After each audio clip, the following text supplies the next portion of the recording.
أعوذ بالله من الشيطان الرجيم.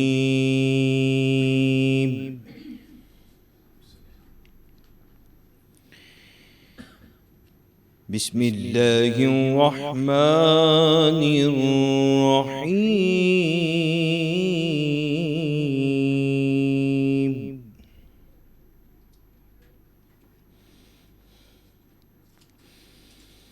واعبدوا الله ولا تشركوا به شيئا وبالوالدين إحسانا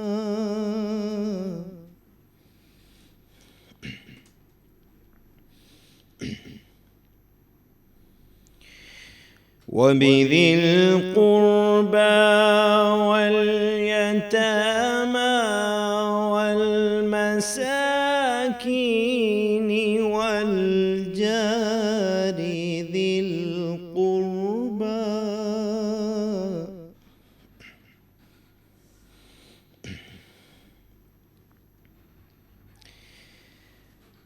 والجار ذي القربى والجار الجنب والصاحب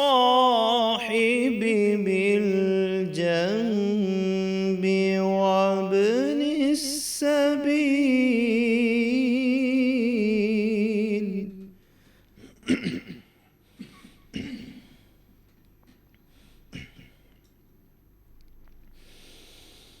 واعبدوا الله ولا تشركوا به شيئا وبالوالدين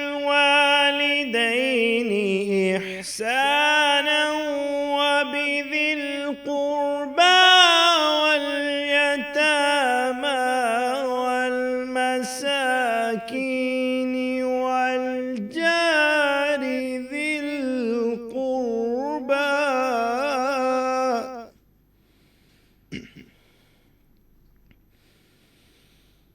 والجار ذي القربى والجار الجنب والصاحب بالجنب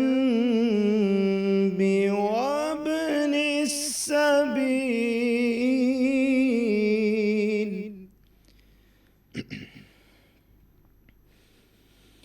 وما ملكت أيمانكم إن الله لا يحب من كان مختالا فخورا. آمنت بالله صدق الله العظيم. شروع اللہ جے نالے سان جيڪو مهربان نهايت رحم وارو آهي. ऐं अल्लाह जी इबादत करियो, उन सां कंहिं शइ खे शरीक न बणायो. वालिदैन सां एहसान करियो, मिटनि माइटनि सां, यतीमनि सां, मुहताजनि सां, पाड़ेसिरी माइटनि सां, धारियनि पाड़ेसिरियुनि सां ऐं गॾु रहंदड़ दोस्तनि सां, मुसाफ़िरनि सां, उन्हनि सां सुठो सलूक कयो ऐं जेके अव्हां जे कब्ज़े में आहिनि ऐं अल्लाह तबारक व ताला तकबर कंदड़ खे क़बूल नथो फरमाए. सुभान अल्लाह, माशाअल्लाह, सुभान अल्लाह. जी नाज़रीन, जीअं त तव्हां असांजी हीअ ट्रांसमिशन ॾिसो पिया रोज़ाना पे फर्स्ट रबीउल अव्वल खां जीअं हीअ ट्रांसमिशन स्टार्ट थी आहे, असां 7 वॻे खां 9 वॻे ताईं लाइव रोज़ाना हूंदा आहियूं. स्पेशल ट्रांसमिशन रबीउल अव्वल जे हवाले सां. रबीउल अव्वल पाण सॻोरा मोहम्मद मुस्तफ़ा सल्लल्लाहु अलैहि वसल्लम जिन जी जेको आहे विलादत हिन महीने में थी आहे ऐं जश्न हिकु जश्न जो समा आहे पूरे ईअं सम्झो त दुनिया में जिते जिते मुस्लमान रहनि था. ही उहो महीनो आहे जंहिंमें इंसानु पूरी कोशिशि कंदो आहे जेतिरा थी सघे दरूद पढ़ूं ऐं सलाम जे तौर ते उन्हनि खे पहुचायूं ऐं नेकीअ जा कम कयूं ऐं जश्न मल्हायूं ऐं उन्हनि जूं मिलाद कयूं, नातख़्वानियूं कयूं. सो असां वटि बि हींअर जीअं त तव्हां ॾिठो कारी फैसल चुश्ती साहिबु जेके आहिनि उन में क़ुरान शरीफ़ पढ़ियो, तिलावत कई ऐं हाफ़िज़ डॉक्टर रहमतुल्लाह साहब उनजो तर्जुमो बयानु कयो ऐं असांजा रोज़ जा गेस्ट बि आहिनि जेको आहे। ऐं उन सां गॾु असां वटि अलामा हयात अब्बास नजवी साहब बि मौजूदु आहिनि। उन सां गॾु असां वटि मुफ़्ती ज़ाहिद हाले पोटो साहब बि मौजूदु आहिनि ऐं हामिद रज़ा नाथखवां जेके गुजरांवाला खां स्पेशली हिन प्रोग्राम जे हवाले सां आया आहिनि।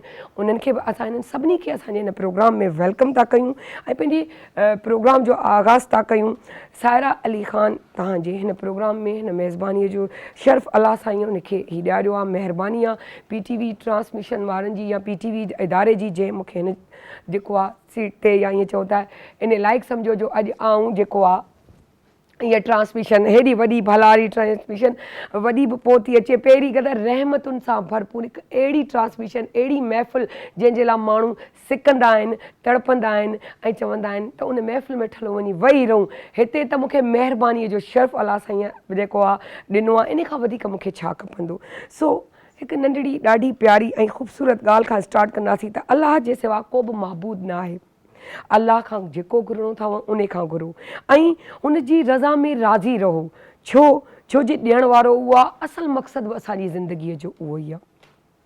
असुलु जेको अॼु जो टॉपिक आहे असांजो उहो आहे एहसानी हुस्न सलूक। अगरि जे पाण सॻोरनि जी ॻाल्हि था कयूं ऐं उन जे हुस्न सलूक जी ॻाल्हि था कयूं त पूरी काइनात में हुननि हर इंसान ते एहसान फ़रमायो आहे ऐं उहो हुस्न सलूक सां सभिनी खां पेश आया आहिनि। हमदर्द, भाईचारो, यकजहती, मोहब्बत ऐं ॿिए खे जेको आहे प्यार मोहब्बत सां हलणु, इहो पंहिंजे मोहम्मद दर्स ॾिनो आहे।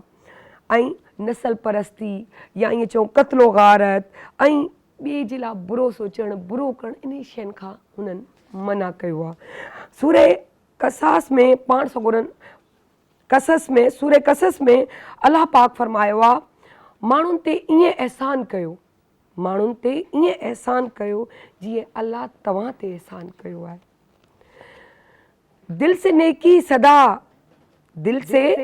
सदा मुस्तफ़ा आ गए, दिल से निकली सदा मुस्तफ़ा आ गए, बन के हाजत रवा मुस्तफ़ा आ गए। सुभान अल्लाह, सुभान अल्लाह। सूरे तौबा में अल्लाह साईं फ़रमायो आहे त ए ईमान वारो अल्लाह खां डिॼंदा रहो ऐं सचे माण्हुनि जी संगत सोबत में विहंदा कयो ऐं जेतिरो उन जी संगत इख़्तियार कंदो ओतिरो नेकी जी तरफ़ वधंदो। हमेशह असां ॻाए बॻाए इहो ज़िक्र कंदा रहिया आहियूं त सोबत जो ख़ासि ख़्यालु कंदा कयो। ऐं जेको आहे सही बुखारी में हिकु वाक़ियो आहे त पाण सॻोरा हुज़ूर मोहम्मद मुस्तफ़ा सल्लल्लाहु अलैहि वसल्लम हिकु जॻह ते बीठा हुया त साम्हूं हिकु जनाज़ो पे गुज़रियो। हू उन जनाज़े में शरीक थिया त माण्हुनि चयो त हीअ त हिकु यहूदीअ जो जनाज़ो आहे। पाण फ़रमायूं त छा ही इंसान न आहे? त यादि रखो इहे हिकिड़ियूं नंढड़ियूं मिठड़ियूं ॻाल्हियूं, हिकु ख़ूबसूरत ॻाल्हियूं जेके पाण रसूल सल्लल्लाहु अलैहि वसल्लम जेके ईअं चऊं त रस्तनि जा बि हुक़ूक़ ऐं हक़ था ॿुधाइनि त को पथर पियो हुजे, को कंडो पियो हुजे, को गटर खुलियल हुजे, उन शइ खे जेको आहे बंदि करणु, उहो पथर खणी पासे ते करणु ऐं का तकलीफ़ में आहे उन जो उते मदद करणु। त सोचो रस्तनि जा बि हुक़ूक़ आहिनि त तव्हां सम्झी सघो था त इंसाननि ते केॾा वॾा हुक़ूक़ लागू थिया आहिनि। जेॾीमहिल तव्हां रमज़ान में नेकी कयो था, रबियुल अव्वल में नेकी कयो था, मुहर्रम में नेकी कयो था, इहे सभु इन 3 महीननि लाइ मख़सूस नेकियूं न आहिनि। अलाह साईं चयो आहे इहो तव्हांजो ईमान ताज़ा करण लाइ, काउंटिंग करण लाइ इहे 3 महीना आहिनि। अदरवाइज़ जेके ॿिया महीना आहिनि इस्लामी उन्हनि सभिनी में तव्हां नेकियूं जोड़े उन्हनि खे काउंट करे इन महीननि में काउंट कयो त केतिरा गुनाह कया, केतिरा सवाब कया। इहे मुक़ाबला जेके आहिनि इंसान जी ज़िंदगीअ में कॾहिं छा इन ॻाल्हियुनि ते असां भई गौर कयो आहे त असां जेको आहे कंहिंजे लाइ इहो सोचूं त असां हेतिरा वॻा ठारायासीं, असां ॿिए खे तकलीफ़ पहुचाईसीं, तूं चुप करे तुंहिंजो बदिलो आउं वठंदुसि या आउं वठंदुसि। इहे नंढड़ियूं ॻाल्हियूं करे तव्हां सम्झो था केॾा वॾा गुनाह पिया पंहिंजे उन पोटड़ीअ में जमा कयो। उहा पोटली जेकी क़यामत जे ॾींहुं जंहिं महिल खुलंदी असांजा गुनाह ऐं सवाब असांजे पंहिंजे हथनि में हूंदा हिकु तराज़ू वांगुरु ऐं उहो तराज़ू हीअं पियो हूंदो। हाणे इहो असांजे हथ में आहे त नेकीअ जो तराज़ू मथे आहे या पंहिंजो बुराईअ जो। त तव्हां सम्झो इहे 3 महीना अलाह साईं असांखे मुंहिंजी कुर्बत महसूसु कराईंदो आहे पंहिंजे मोहम्मद मुस्तफ़ा सल्लल्लाहु अलैहि वसल्लम जिन जे सदके में इहे ॻाल्हियूं सम्झण सोचण जूं आहिनि। जे सोबत सुठी इस्तेमालु कंदो, नेक माण्हू नेक कारनि सां वेंदो त यकीन कयो तव्हां जे लाइ आसानी थींदी। सो असांजे प्रोग्राम जो असां आगाज़ था शुरू कयूं, आगाज़ था कयूं ऐं आऊं जेको आहे चवंदसि हाफ़िज़ डॉक्टर रहमतुल्लाह साहब खे त पाण सगोरा इस्लामी पॉइंट ऑफ व्यू सां दीन इस्लाम में हुस्न सलूक जे हवाले सां उन जी फज़ीलत छा आहे? बिस्मिल्लाहिर्रहमानिर्रहीम। अल्लाह तबारक व तआला इंसान ज़ात खे जंहिं मक़सद जंहिं मतिलब जे लाइ तख़लीक़ कयो आहे उहो अल्लाह तबारक व तआला क़ुरान मजीद जे अंदरि सूरे ज़ारियात में बयानु फ़रमायो आहे त वमा ख़लक़्तुल जिन्न वल इंस इल्ला लियअबुदून, यानी जिन्ननि ऐं इंसाननि खे अल्लाह तबारक व तआला सिर्फ़ु पंहिंजी इबादत जे लाइ तख़लीक़ कयो आहे। सूरे निसा जे अंदरि आयत नंबर 36 जे अंदरि अल्लाह तबारक व तआला जेके हुस्न सलूक जे लाइक़ जेके रिश्ता आहिनि, जेके तालुक़ आहिनि, उन्हनि जो जेको तज़किरो कयो वियो आहे, उन्हनि में सभ खां पहिरियों अल्लाह तबारक व तआला पंहिंजे हक़ खे इंसाननि खे जेको आहे ॿुधायो आहे त सभ खां पहिरियों इंसाननि खां, वालदेन खां, पाड़ेसरनि खां सभ खां वधीक तव्हांजे मथां मुंहिंजो हक़ आहे त वअबुदुल्लाह वला तुशरिकू बिही शैआ, यानी अल्लाह तबारक व तआला जी इबादत बंदगी कयो ऐं अल्लाह तबारक व तआला जी ज़ात सां ॿिए कंहिंखे शरीक न ठहिरायो, न ज़ात में, न सिफ़ात में, न मामलात में, न कमालात में। ऐं अल्लाह तबारक व तआला क़ुरान मजीद जे अंदरि इरशाद फ़रमायो आहे त लैस कमिस्लिही शैउन वहुव समीउल बसीर, अल्लाह तबारक व तआला जी ज़ात जहिड़ी काई बि हस्ती मौजूदु न आहे। अल्लाह तबारक व तआला ॾिसे बि अथो ऐं ॿुधी बि थो। उन खां पोइ हुस्न सलूक जे हवाले सां अल्लाह तबारक व तआला फ़रमायो वबिल वालिदैन एहसाना, ऐं अल्लाह तबारक व तआला जे हक़नि खां पोइ अल्लाह तबारक व तआला जेके इंसान जा जेके वालदेन आहिनि उन्हनि जे हक़नि जी तरफ़ अल्लाह तबारक व तआला तवज्जा ॾियारी आहे। ऐं इन सां गॾोगॾु असां जॾहिं क़ुर खे पढ़ंदासीं सूरे अनकबूत ऐं सूरे लुक़मान जे अंदरि अल्लाह तबारक व तआला फ़रमाए थो ववसैनल इंसान बिवालिदैहि एहसाना, यानी असां इंसान खे वसियत कई आहे।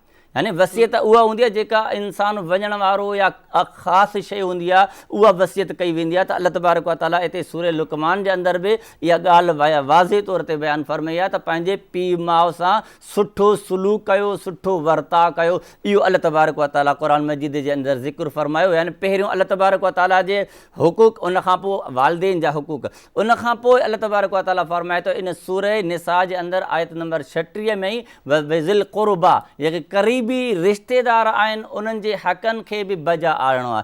हिते तव्हांजे आॾो मां मुख़्तसिर हिकिड़ी ॻाल्हि रखंदुसि, उहा इहा त जेको इंसान आहे उन इंसान जा पाड़ेसिरनि जे एतबार खां उन्हनि खे असां जेकॾहिं तक़सीम कयूं त 3 कैटेगरियुनि जे अंदरि असां तक़सीम करे सघूं था। हिकु सभ खां पहिरियों जेकॾहिं को इंसान जो पाड़ेसिरी आहे उहो उनजो रिश्तेदार बि आहे, मुसलमान बि आहे ऐं पाड़ेसिरी आहे, त उन पाड़ेसिरीअ जा जेको मुसलमान रिश्तेदार ऐं पाड़े में रहे थो उन जा ॿिए मुसलमान जे मथां 3 हक़ आहिनि। हिकु बेहैसियत मुसलमान जे, ॿियो बेहैसियत रिश्तेदारीअ जे ऐं टियों बेहैसियत पाड़ेसिरीअ जे। ऐं हिकिड़ो ॿियो पाड़ेसिरीअ जेको असांजे तव्हांजे वेझो रहंदो आहे, जेको मुसलमान आहे ऐं पाड़ेसिरी आहे, उनजो असांजे मथां उन जा 2 हक़ आहिनि, हिकिड़ो बेहैसियत मुसलमान जे ऐं ॿियो बेहैसियत पाड़ेसिरीअ जे। ऐं हिकिड़ो उहो इंसान हूंदो आहे जेको तव्हांजे दीन सां बि तालुक़ु नथो रखे, तव्हांजे मज़हब सां बि तालुक़ु नथो रखे, तव्हांजे ख़ानदान सां बि तालुक़ु नथो रखे, न उहो तव्हांजे मज़हब वारो आहे न तव्हांजे ख़ानदान वारो आहे।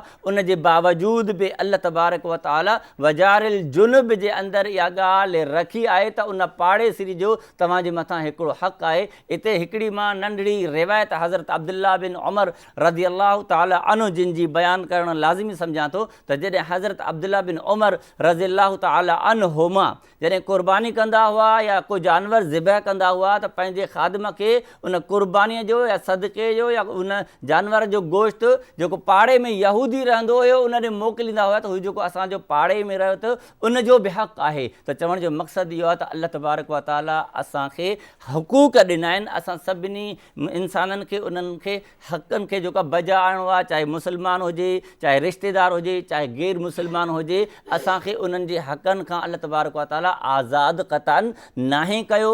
कंहिं न कंहिं दाइरे जे अंदरि कंहिं न कंहिं इंसान जा असांजे मथां हक़ थियनि था पिया। ऐं नबी करीम सल्लल्लाहु अलैहि वसल्लम जिन जी अहादीस जे अंदरि इहा ॻाल्हि असांखे मिले थी पई त पाण करीम सल्लल्लाहु अलैहि वसल्लम जिन फरमायो मूंखे डपु थियो ईअं जो न थिए जो विरासत जे अंदरि पाड़े सिरनि खे जेको आहे शामिलु कयो वञे। यानी एतिरा अल्लाह तबारक व ताला नबी करीम सल्लल्लाहु अलैहि वसल्लम जिन खे जेके आहिनि इंसाननि जे हुस्न सलूक जा जेके अहकामात जारी कया जो पाण करीम सल्लल्लाहु अलैहि वसल्लम जिन फरमायो त मूंखे डपु आहे त किथे इहो न आयत अल्लाह तबारक व ताला हुकुम जारी करे त ही पाड़े वारा तव्हांजी विरासत जे अंदरि शरीक आहिनि। इहे हुकूक आहिनि, इहे हुस्न सलूक जा असांजे लाइ लाज़मी आहे त इन्हनि ते असां अमल कयूं। ज़बरदस्त।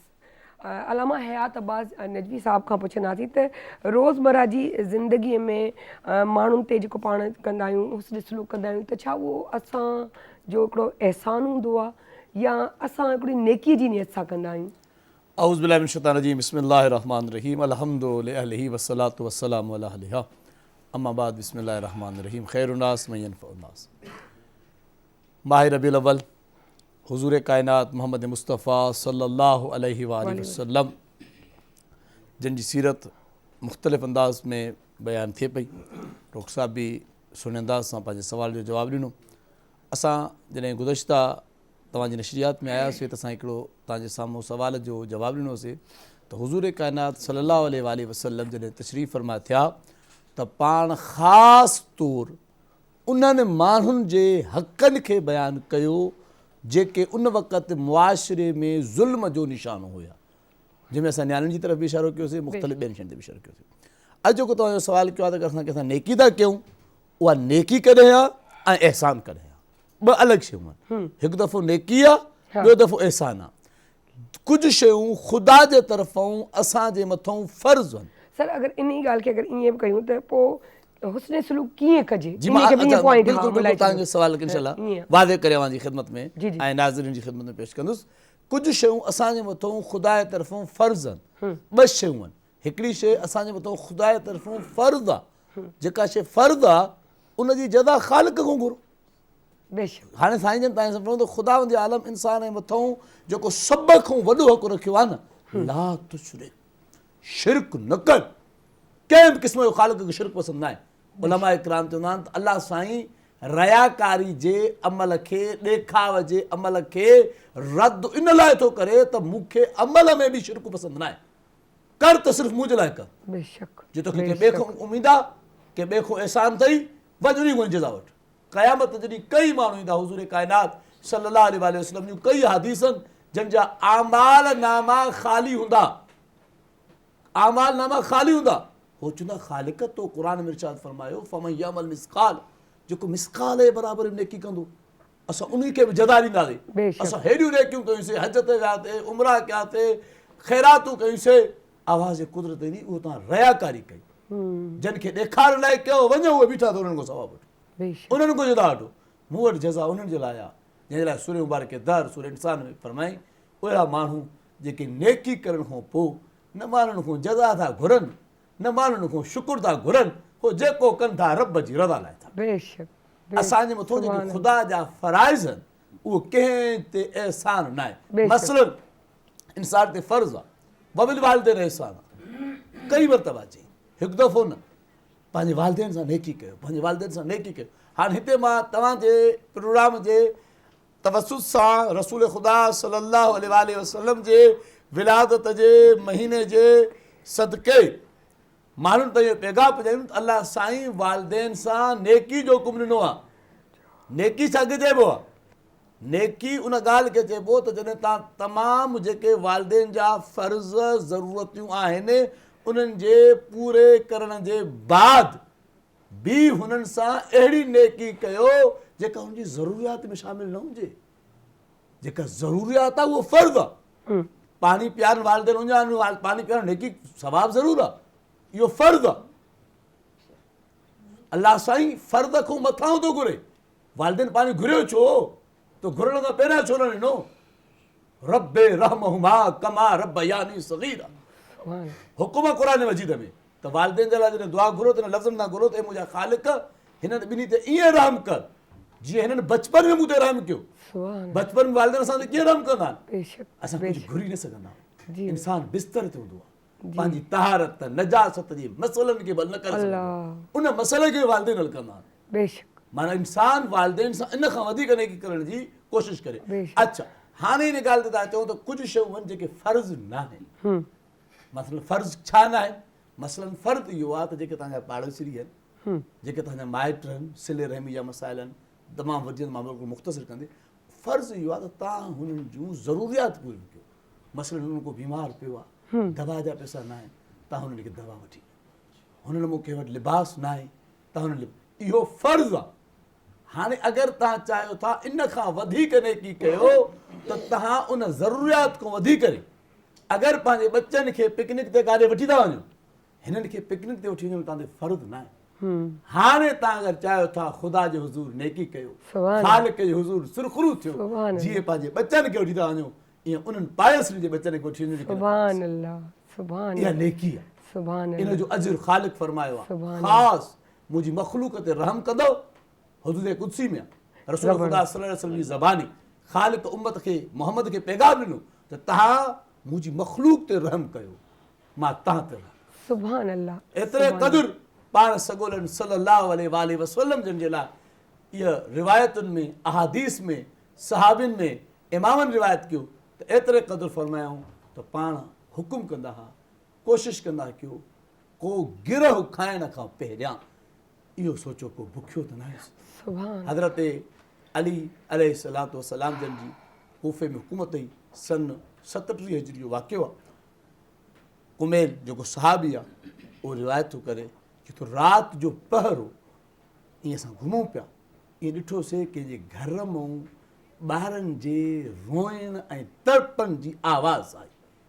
तफ़सीली वाक़िअनि में सिर्फ़ु जुमिलो पंहिंजी वारी ख़िदमत में त मौला अली अलैहिस्सलातु वस्सलाम जे दरवाज़े खे दकुलबाब कयो। इहो असांखे पैगाम आहे त कंहिंजे घर में बग़ैर इजाज़त जे न वञो। पहिरियां दकुलबाब कयो, आवाज़ आयो, इजाज़त वरितऊं त असां घर अची सघूं था, इजाज़त मिली, इजाज़त जे बाद घर विया, छा ॾिठूं हिकिड़ी बाहि ॿरे थी पई, उन बाहि जे मथां हिकिड़ी हंडी आहे, उन में कुझु पचे थो पियो, ॿार रोइनि था पिया। सबबु इहो आहे 3 ॾींहंनि खां बुखिया। अल्लाहु अकबर। भला पुछो जे 3 ॾींहंनि खां बुखिया ते चुल्ह ते छा थो पचे? चई मां माउ आहियां, चुल्ह ते पाणी थो पियो पचे ताकी ॿार सिर्फ़ु खाधे जो सम्झनि, शायदि उन्हनि खे निंड अची वञे। हज़रत कुमेल चए थो मौला न हुन खां ज़ात पुछी, न हुन खां तारुफ़ पुछो, न हुन खां क़बीलो पुछो, न हुन खां क़ौम पुछी, न हुन खां मज़हब पुछो। वञी करे ॿाहिरि विया ऐं वञी करे तो सामान वरितऊं। कुमेल चए थो मां चयो मौला मूंखे ॾियो मां खणां, मौला चयो न मां पाण खणंदुसि, छो त हुज़ूर काइनात सल्लल्लाहु अलैहि वसल्लम जो हुकुम आहे त बंदनि जी मदद कयो। मां रसूल जे हुकुम खे पाण कंदो चाहियां। फरमायो उहो ख़ाली वठी न आया, उहो हुनखे ॾिनऊं, सभु शइ उहो ठहियो। नेकी आहे जेको तव्हांजो सुवालु हो, ज़रूरत पूरी कयूं। नेकी आहे त जेतिरे ताणी मां खाधो पचायो, उहो हज़रत अली जूं एॾियूं क़ुर्बानियूं आहिनि, उहो ॿारनि सां गॾु वेही खेॾणु लॻो ताकी ॿार मायूस न थियनि, ॿार रोइनि न। नेकी इहा आहे त ज़रूरत पूरी करण जे बावजूदि हुननि जे लाइ अहिड़ो सामान फ़राहम कयो जेको तव्हां घर वारनि सुभान अल्लाह, ऐं जज़ा हुननि खां न घुरो, अल्लाह खां घुरो। सुभान अल्लाह, सुभान अल्लाह। नंढड़ी हिकिड़ी सिंपल सी ॻाल्हि ज़हन में आई त अलाह साईं त एॾो करीम आहे, एॾो शइ रग खां वेझो आहे। जॾहिं थोरो अकुलु आयो, शऊर आयो त हिकिड़ी ॻाल्हि ऐं जेतिरो शुक्र अदा कयां पंहिंजे रब जो ओतिरो घटि, त न सिर्फ़ु असांजो फ़र्ज़ु आहे पंहिंजे माइटनि जी ख़िदमत करणु, पर अलाह उन फ़र्ज़ ते बि असांखे जज़ा ॾिए थो, सवाबु ॾिए थो। त इन खां वधीक हू इंसान खे केतिरो चाहे जेको चए थो मां खां 70 गुना वधीक थो चाहियां। त यादि रखिजो ॿिए जे लाइ आसानियूं पैदा कयो त तव्हांजे लाइ आसानियूं थियनि। असां वटि जेके आहिनि मुफ़्ती ज़ाहिद हालेपोटो साहिबु वेठा आहिनि, जिन खे असां चवंदासीं त सर इन ॻाल्हि खे अगरि कंटिन्यू कयूं त असां वटि इहो चवंदो आहे, जीअं हिननि ॿुधायो त न ज़ात पुछी न पात पुछी ऐं उन्हनि जी मदद करे छॾनि। हुन जनाज़े में पाण सॻोरा उते बीह रहिया, चवनि इंसान ज़ात, इंसानियत। छो जे असांजो इस्लाम जेको आहे पहिरीं इंसानियत जो दर्स थो ॾिए, पोइ तो ज़ात ऐं पात ते अचे, पहिरीं कोन थो अचे। ठीकु आहे, हाणे इन ॻाल्हि खे सदको न ॾिजो, ही हिंदू आहे, सदको न ॾिजो, ही क्रिश्चियन आहे, सदको न ॾिजो, हिन ते गुनाह थींदो, ठीकु आहे न, माना इहो ग़लति आहे, त उन में सदको बची थो वञे, अहसान करणु बचे, इहो उन्हनि ते अहसान न कयो, पर ज़रूरतमंद ते त पंहिंजे नबीअ किथे बि इहा ॻाल्हि कोन चई आहे त तव्हां न कयो, त इहो थोरो वज़ाहत सां असांखे ॿुधाइजो त इहो छा आहे। ऐं साहबाए कराम इन वाक्यनि माना इन जे हवाले सां के वाक़ियात हुजनि त ॿुधायो। बिस्मिल्लाहिर्रहमानिर्रहीम। जीअं त तव्हां असांजो मौज़ू असांखे जेको ॾिनो आहे अहसान ऐं हुस्न सलूक जो आहे। अहसान ऐं हुस्न सलूक आहे छा, सभ खां पहिरियों त इहा शइ सम्झणु खपे त अहसान चइबो छा खे, हुस्न सलूक आहे छा। अहसान ऐं हुस्न सलूक ॿई हम माना आहिनि। अहसान नेकी आहे, हुस्न सलूक आहे सुठो बर्ताव करणु, हमदर्दी करणु, ख़ैर ख़्वाही करणु, इहो हुस्न सलूक आहे। हाणे इहा ख़ैर ख़्वाही सुठो बर्ताव बग़ैर कंहिं बदिले जे महज़ अल्लाह जे रज़ा जे ख़ातिर कबो त हाणे इहो अहसान आहे। सम्झो ॻाल्हि आई न। हुस्न सलूक, सुठो बर्ताव, ख़ैर ख़्वाही, हमदर्दी कंहिं सां बि करणु, चाहे इंसान ज़ात हुजे चाहे जानवर छो न हुजे, महज़ अल्लाह जी रज़ा ख़ातिर बग़ैर कंहिं बदिले जे, इहो अहसान आहे। इनखे अहसान चइबो आहे, नेकी आहे। इंसानियत सां भलो बर्ताव करणु इहा अहसान वारी नेकी आहे। हूअं त रोज़ो बि नेकी आहे, निमाज़ बि नेकी आहे, पर अहसान चइबो आहे इंसानियत ज़ात सां अल्लाह जी मख़लूक सां भलाई करणु, बहितरी करणु, इहो अहसान आहे। ऐं इन जो अल्लाह रब्बुल इज़्ज़त हुकुम कयो आहे, इन अल्लाह यामुरु बिल अदल वल अहसान। बेशक अल्लाह तबारक व तआला तव्हांखे अदल ऐं इंसाफ़ सां गॾु अहसान जो बि हुकुम करे थो। बेशक माण्हुनि सां अहसान कयो। बेशक अहसिनु इन अल्लाह युहिब्बुल मुहसिनीन। अहसान कयो, अल्लाह तबारक व तआला मुहसिनीन सां, अहसान करण सां मुहबत थो रखे। बेशक अल्लाह जी उनखे मुहबत हासिल थी थिए जेको कंहिं इंसानियत सां या कंहिं सां बि सुठो सलूक थो करे। उनखां अलावा अलाह से ॿी जाइ ते फरमाए मुंहिंजी माइयत उन सां गॾु आहे, मुंहिंजी मदद उन सां गॾु आहे। इन अल्लाह मअल्लज़ीना तक़व वल्लज़ीना हुम मुहसिनून। अल्लाह साईं परहेज़गारनि सां गॾु ऐं अहसान करण वारनि सां गॾु आहे। अहसान को मामूली शइ थोरी आहे। बेशक कंहिंसां अहसान करणु ऐं उनजो बदिलो बिल्कुलु न हुजे, बग़ैर कंहिं गर्ज़ गायत जे। छो त तॾहिं त रसूल सल्लल्लाहु अलैहि वसल्लम फरमाए न, ला यदखुल जन्नत मन्नानुन। अहसान जुताइण वारो माण्हू जन्नत में दाख़िल न थींदो। इन जो मतिलबु इहो आहे कंहिंसां तव्हां भलाई कयो था, कंहिंसां ख़ैर ख़्वाही कयो था, कंहिंसां हमदर्दी कयो था, उनजो इहो मतिलबु न आहे त हू माण्हू ख़ुशि थिए। मक़सूदु आहे अल्लाह राज़ी थिए। अॻिले सां भलाई करण जो मक़सदु आहे अल्लाह से राज़ी थिए। ॿी ॻाल्हि जेका मां तव्हांखे चवणु चाहियां थो त ॾिसो, अहसान चइबो कंहिं माण्हूअ सां, कंहिं इंसानियत सां भलाई खे आहे। क़ुर इन जो सबूत आहे।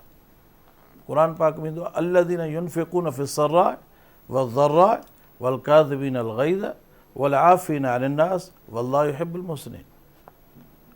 उहे माण्हू जेके हूंदे बि ख़र्च कनि था, न हूंदे बि ख़र्च कनि था, आहे त बि ख़र्च कनि था, न आहे त बि ख़र्च कनि था, छुपी बि ख़र्च कनि था, ज़ाहिरन बि ख़र्च कनि था। वलकाज़िमीन अलग़ैज़, गुस्से खे खाई था वञनि, वलआफ़ीना अनिन्नास, माण्हुनि खे माफ़ था कनि, वल्लाहु युहिब्बुल मुहसिनीन। इहे उहे माण्हू आहिनि, उहे अहसान करण वारा आहिनि जंहिंसां अल्लाह मुहबत थो रखे। माना माल माण्हुनि ते मथां ख़र्च करणु इंसानीअ जे मथां आहे। इहो न आहे त मोमिननि जे मथां आहे, इंसानीअ जे मथां। माल ख़र्च कजे, माफ़ कजे, दरगुज़री कजे, गुस्सो कंहिं ते न कजे, इहो अहसान आहे। इन जो मिसाल इमाम बहक़ी लिखियो आहे, सैयदना अली बिन हुसैन रज़ी अल्लाह ताला अन्हुमा, जंहिंखे इमाम ज़ैनुल आबिदीन रज़ी अल्लाह ताला अन्हु चइबो आहे। इमाम ज़ैनुल आबिदीन रज़ी अल्लाह ताला अन्हु जी हिकिड़ी बानी हुई, वुज़ू पे कराए सैयदना इमाम ज़ैनुल आबिदीन रज़ी अल्लाह ताला अन्हु खे। पाणी गरम हुयो, इत्तिफ़ाक़ थियो हथनि मां लोटो किरी पियो, पाणी इमाम साहब जे कपिड़नि ते किरियो।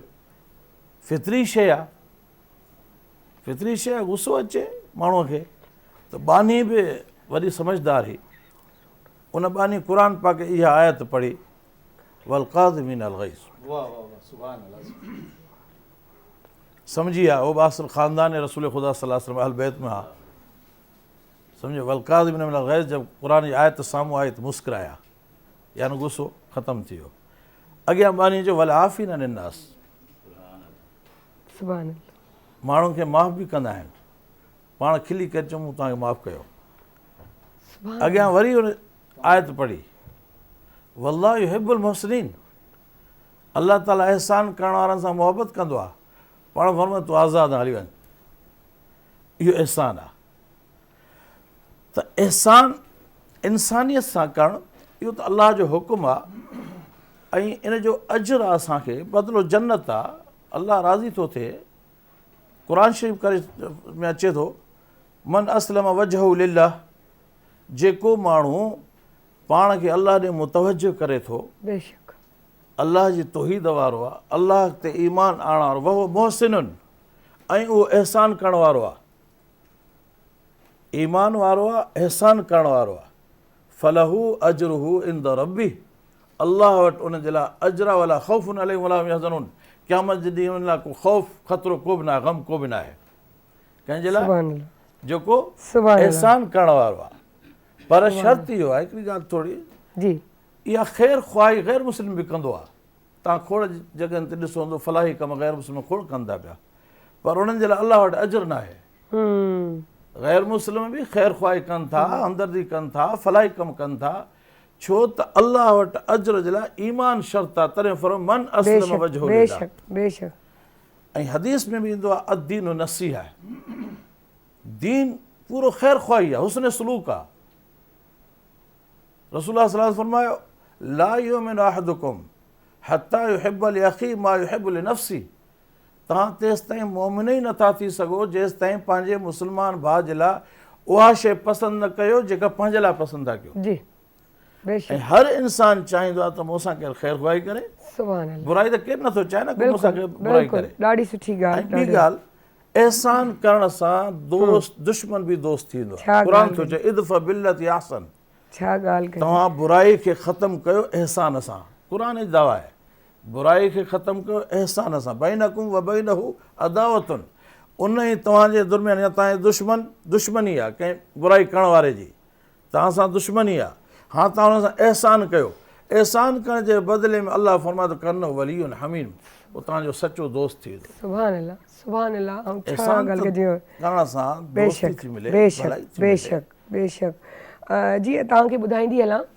त असां वटि जेके आहिनि पंहिंजो माह रबीउल अव्वल जे हवाले सां जेकी ट्रांसमिशन हले पई इन में बराह रास्त असां रोज़ाना असां वटि आहिनि डॉक्टर अमीर बख़्श चन्ना साहिबु जिन जे पारां जेको आहे सिंधी तर्जुमो कयल जेको आहे क़ुर जी जेको तफ़सीर वारो ई क़ुर शरीफ़ रोज़ाना जेको हदियो कयो वञिबो आहे तोहफ़े जे तौर ते पंहिंजो असांजा जेके आहिनि हाफ़िज़ साहिब खे रोज़ाना चवंदा आहियूं उहो पाण पंहिंजे हथ सां सभिनी खे ॾींदा आहिनि सो असां ईअं महिरबानी त उन्हनि खे नथा चई सघूं छो जो हू नेकी पिया कमाइनि असां उन्हनि जी नेकी नथा विञाइणु चाहियूं सो अलाह साईं सभिनी खे इहा तौफ़ीक़ अता फ़रमाए जो इहे नंढड़ियूं नंढड़ियूं नेकियूं करे भला हीउ क़ुर शरीफ़ घर में वेंदो जेॾीमहिल पढ़ियो वञिबो उन जी तफ़सीर सम्झ में ईंदी त यकीन कयो चवंदा आहिनि हज़ारनि लखनि हज़ारनि सवनि में हिकिड़ा ॿ ॼणा बि अगरि उनखे सम्झी विया त हुननि सम्झो त जन्नत खटी सो उन सां गॾु जेॾीमहिल इहा कचहरी पली त हिकिड़ी पॉइंट मूंखे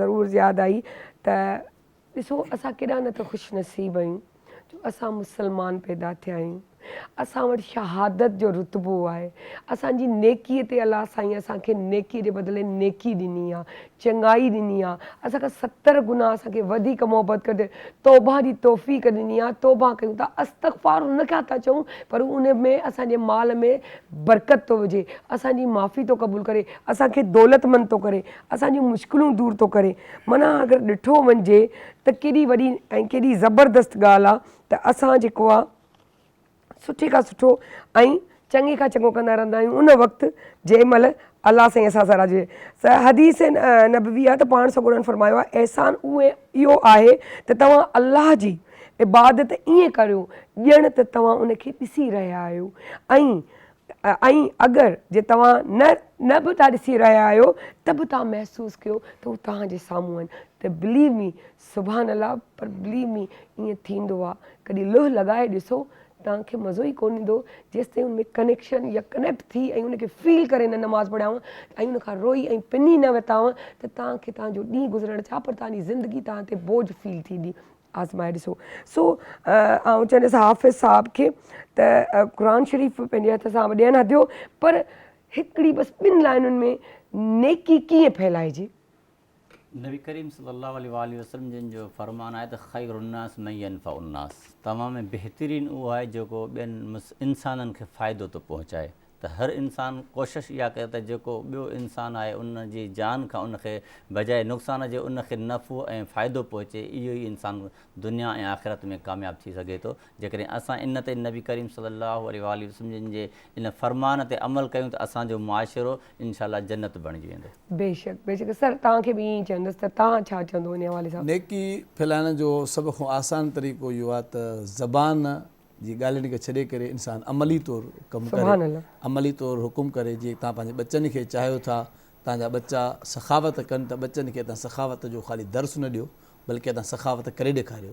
जे तव्हां चाहियो था तव्हांजा बच्चा मस्जिद में वञी करे अवल वक़्त में नमाज़ पढ़नि, त तव्हां बच्चनि सां पाण गॾिजी वञो। ईअं न थियो ख़ाली ज़बानी कलाम ई ॻाल्हियुनि में असरु न थींदो आहे, अमली कम में ख़ुदा जे आलम ज़्यादा असरु रखियो। सुभान अल्लाह। सर तव्हां हिकिड़ी लाइन में बयानु कयो त नेकी कीअं कजे, उन तरीक़ेकार? अल्लाह से जो हुकुम आहे इंसान खे, अल्लज़ीना यामुरून बिल मारूफ व यनहूना अनिल मुनकर व उलाइका हुमुल मुफ़्लिहून। उहे माण्हू जेके भलाई जो हुकुम कनि था, नेकी जो हुकुम कनि था, बुराइनि खां मना कनि था, इहे कामयाबु आहिनि। इन जो मतिलबु आहे दावत। माण्हू दावत ॾिए हर कंहिं मुस्लमान खे, मुस्लमान भाइरनि खे अख़लाक़ सां, क़ौलन लय्यिना। फ़िरौन खे जे लाइ बि सैयदना मूसा खे हुकुम थिए थो त नरमीअ सां थोरो ॻाल्हाए, नरमीअ सां, मुहबत सां, प्यार सां दावत ॾिए। माशाअल्लाह माशाअल्लाह। असां वटि जेके नाज़ ख़्वाह आहिनि, जेके गुजरांवाला खां आया आहिनि ऐं एॾो वॾो सफ़र तइ करे सिर्फ़ु असांजी ट्रांसमिशन लाइ, सो पहिरीं त असां उन्हनि खे मुबारकबाद था ॾियूं त तव्हां एॾी महिनत सां आया आहियो। ऐं ॿी ॻाल्हि त अहिड़ी महफ़िल में जिते पंहिंजे नबीअ जो ज़िक्र हुजे ऐं उन सां मुस्तफ़ीद असां सभु बि थियूं, पर तव्हां ॾिसण वारा बि थियो। सो हामिद रज़ा नाथ ख़्वाह असां उन्हनि खे चवंदासीं त प्लीज़ तव्हां नाथ। सल्लल्लाहु अलैहि व आलिहि, सल्लल्लाहु अलैहि व आलिहि, सल्लल्लाहु अलैहि व आलिहि, सल्लल्लाहु अलैहि व आलिहि। हो दुरूद तुझ पे भी आमीना, तेरे चांद पर भी सलाम हो जी, हो दुरूद तुझ पे भी आमीना, तेरे चांद पर भी सलाम हो, तेरे चांद पर भी सलाम हो, तेरी गोद कितनी अजीम है, तेरी गोद कितनी अजीम है, मिला जिसको माहे तमाम है, सल्लल्लाहु अलैहि व आलिहि। जो रहा था अर्शे बरीन पे, वही चांद उतरा ज़मीन पर, जो रहा था अर्शे बरीन पे, वही चांद उतरा ज़मीन पर, वही चांद उतरा ज़मीन पर। हो हलीमा तुझको मुबारक, हो गली माँ तुझको मवारी के यही अंबिया का इमाम है सल्लो अलैहि वआलिही। और वो जो चाहे चांद को तोड़ दे उन्हें इख्तियार दिया गया जी। वो जो चाहे चांद को तोड़ दे उन्हें इख्तियार दिया गया, उन्हें इख्तियार दिया गया। वो फिर उसके टुकड़ों को जोड़ दे उन्हें इख्तियार दिया गया। सल्लु अलैहि वआलिही।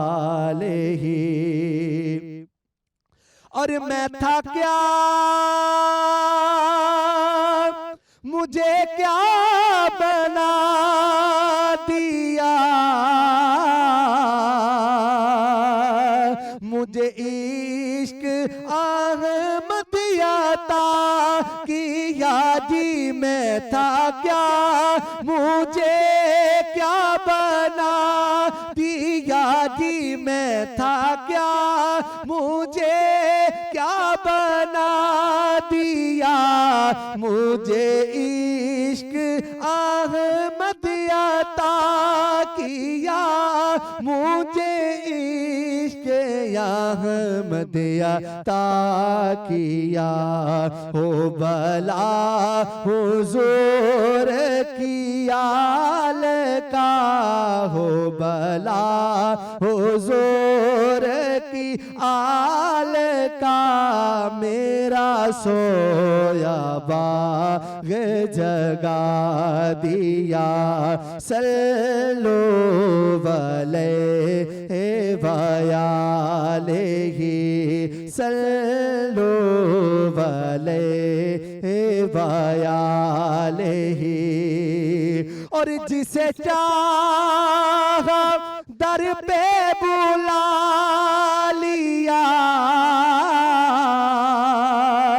जिसे चाहा अपना बना लिया जी। जिसे चाहा दर पे बुला लिया, जिसे चाहा अपना बना लिया, जिसे चाहा अपना बना लिया।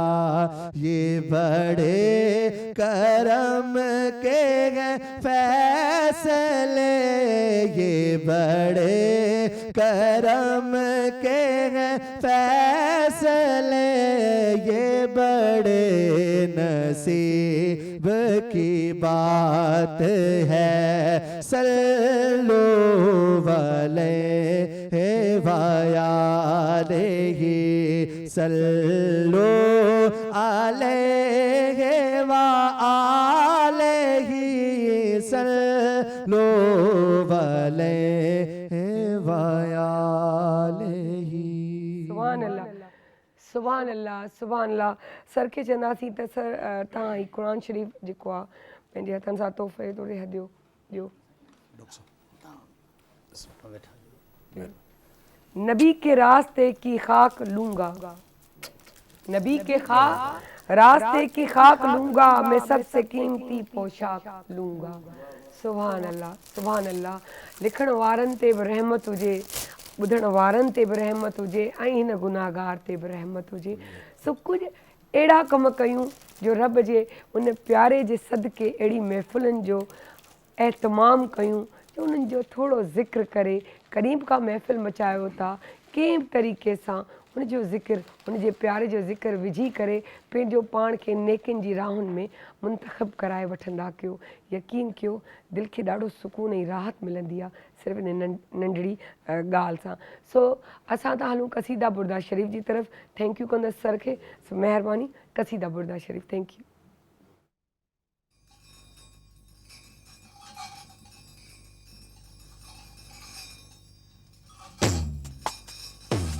مولاي صل وسلم دائما ابدا على حبيبك خير الخلق كلهم محمد سيد الكونين والثقلين محمد سيد الكونين والثقلين والفريقين من عرب ومن عجم محمد سرور قانون جنون صهم به طريق البيض عالم سيد أرب عجم آپ ہیں حضرت محمد سرور ہر دوسرا آپ ہیں ارب عجم جن و بشر کے پیشوا تو جہاں دائے سرور وہ محمد محترم جین تابے جن تے آدم سب عرب تے sub Ajam He is Muhammad, peace be upon him, the Lord of both the worlds, the Lord of men and all the hidden parts, the Lord of the Arabs and the Lord of the rest of the world. هو الحبيب الذي ترجى شفاعته هو الحبيب الذي ترجى شفاعته لكل هول من الأهوال مقتحم حبیب است عزاداریم چشم ارتفاع در بلای ناگہان در جمیع حادثات آپ ہیں محبوب حق شفیع روز جزا ناگہانی آفتوں میں آپ کا ہے آسرا ہے حبیب ہر مصیبت والے دی امیدگار ہے شفیع ناگہانی آفتاں کی پناہ He is our the dearest, to whom hopes can look forward for succor and redress in all befallings, calamities and sudden frights. یا اکرم الخلق ما لمن ألوذ به یا اکرم الخلق ما لمن ألوذ به سواك عند حلول الحادث العمامي کرامی طرز خلقت من ندارم التجا جست در وقت قیامت نیز در افتادہا اکرم المخلوق معمور میں اس سے پناہ حادثات عام میں آپ میری تکیہ گاہ اکرم المخلوق لیکن کون ڈیندا ہم پناہ ہر مصیبت عام خاص چ تو ہے میری تکیہ گاہ Oh, the most generous of all, who else is there to give me protection in sudden calamities and common mishap? Surely there is none except you. فإن من جودك الدنيا وضاعتها فإن من جودك الدنيا وضاعتها ومن علومك علم اللوح والقلم دنیا ہست جود تو دا آخرت تو کرم از علوم تو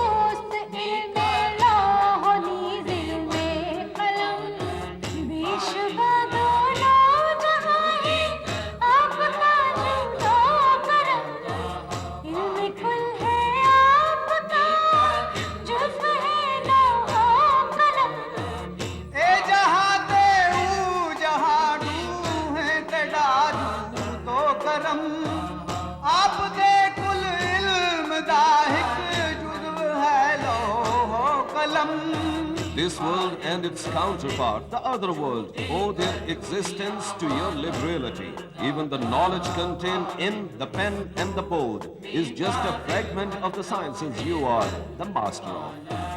مولاي صل وسلم دائما أبدا على حبيبك خير الخلق كلهم.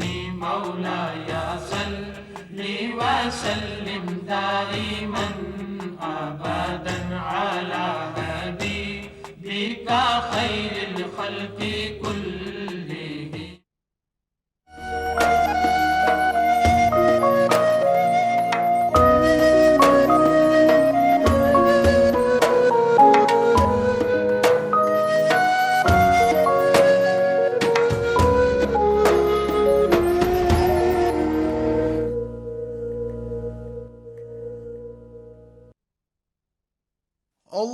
اللهم صل على محمد وعلى آل محمد كما صليت على إبراهيم وعلى آل إبراهيم إنك حميد مجيد. اللهم بارك على محمد وعلى آل محمد كما باركت على إبراهيم وعلى آل إبراهيم إنك حميد مجيد.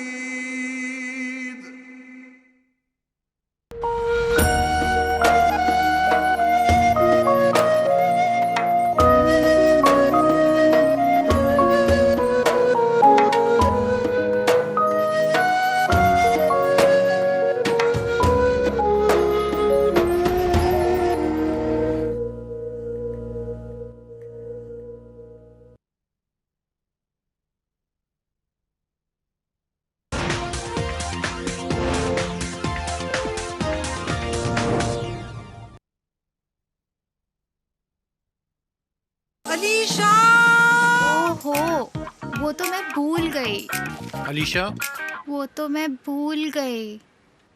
अलीशा, मम्मा पापा 5 मिनट में आ रहे हैं. तुमने पास्ता रेडी किया? ओ यार, वो तो मैं अभी लाती हूँ. पास्ता बनाना हुआ अब और भी आसान विद इंस्टामैक. पहले बॉईल करें, ब्लेंड करें, फिर अच्छे से मिक्स करें और हो गया आपका मनपसंद पास्ता तैयार. सरप्राइज. अलीशा, शुक्र है तुम्हें ये तो याद रहा. एक्चुअली मैं ये भी भूल गई थी, but Instamax saved my day. Cooking का क्विक हैक इंस्टामैक.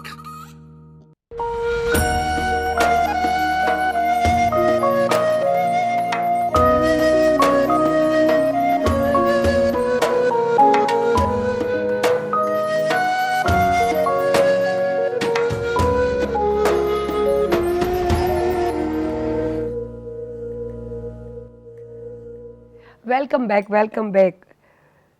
मैं खुश हूँ मुझे नसीब है निस्बत हुजूर की. मैं खुश हूँ मुझे नसीब है निस्बत हुजूर की. मुझ पर करम है हुजूर का, रहमत हुजूर की. सुभान अल्लाह. जेतिरो पंहिंजी नबी जी तारीफ़ कयूं ओतिरो घटि. सॼी ज़िंदगी जेको आहे असांजी इन में गुज़री वञे, ज़ुबान थकिजी पए, पर हुननि जो विर्द ज़ुबान तां कॾहिं बि ख़तमु न थिए. सो हमेशह यादि रखिजो, नेकी कयो नेकी वठो, बुराई कंदो बुराई वठंदो. सो हिन वक़्तु असां पंहिंजे नबीअ जो ज़िक्र पिया कयूं त नबीअ जूं ॻाल्हियूं, नबीअ जूं मिठियूं मिठियूं ॻाल्हियूं ऐं उन्हनि जा ज़िक्र, उन्हनि जूं कहाणियूं अगरि उहे न ॿुधूं, जीअं सदाबहार कहाणी जेकी तव्हां रोज़ाना असांजी ट्रांसमिशन में पिया ॿुधो, बराए रास्त जेकी पहिरें रबीउल अव्वल खां स्टार्ट थी आहे अॼु ताईं हले पई ऐं इंशाअल्लाह सुभाणे परीहं ताईं बि ईअं ई जारी सारी रहंदी.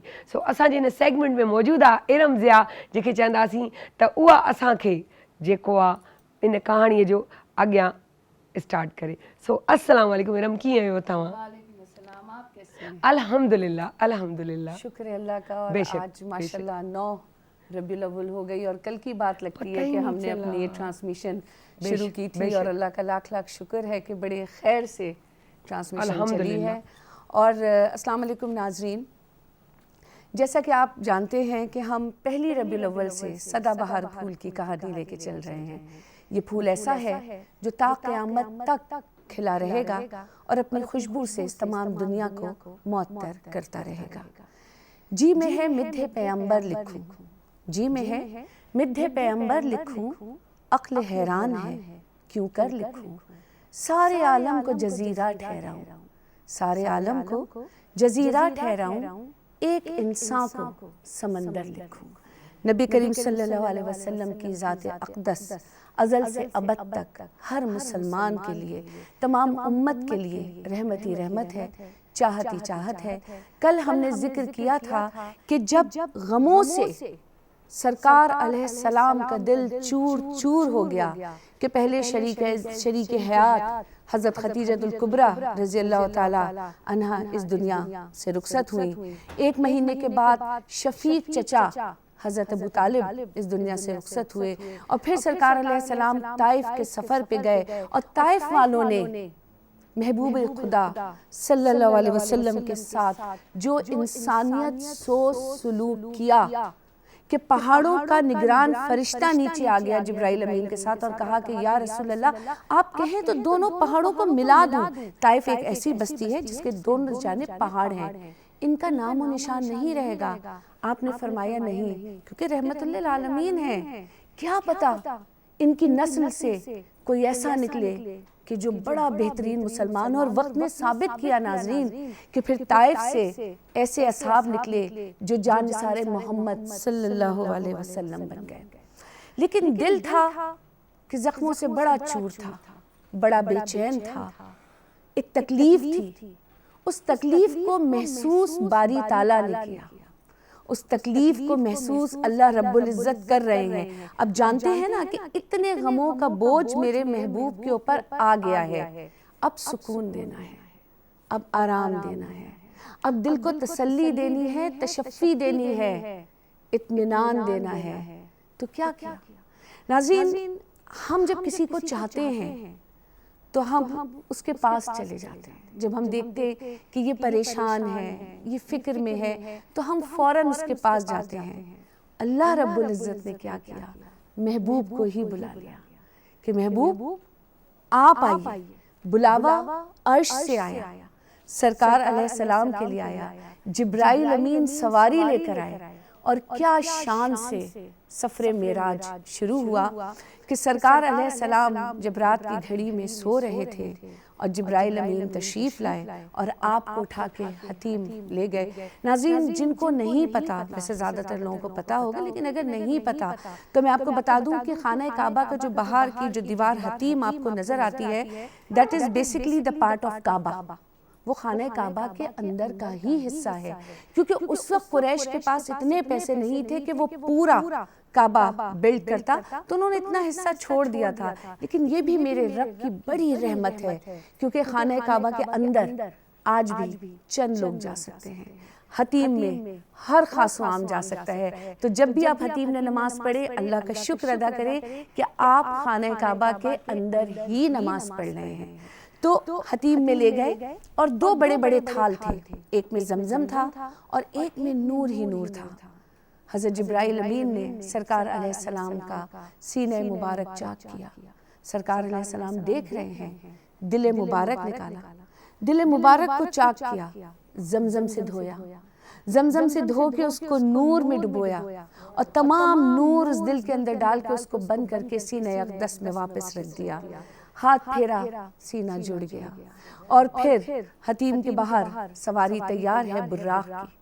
جیسے ہی سرکار علیہ السلام اس پر بیٹھے تو براق بدکنے لگا. جبرائیل امین نے فرمایا کہ ٹھہر جا براق، کہ تجھ پر آج تک ان سے بہترین کسی شخص نے سواری نہیں کی.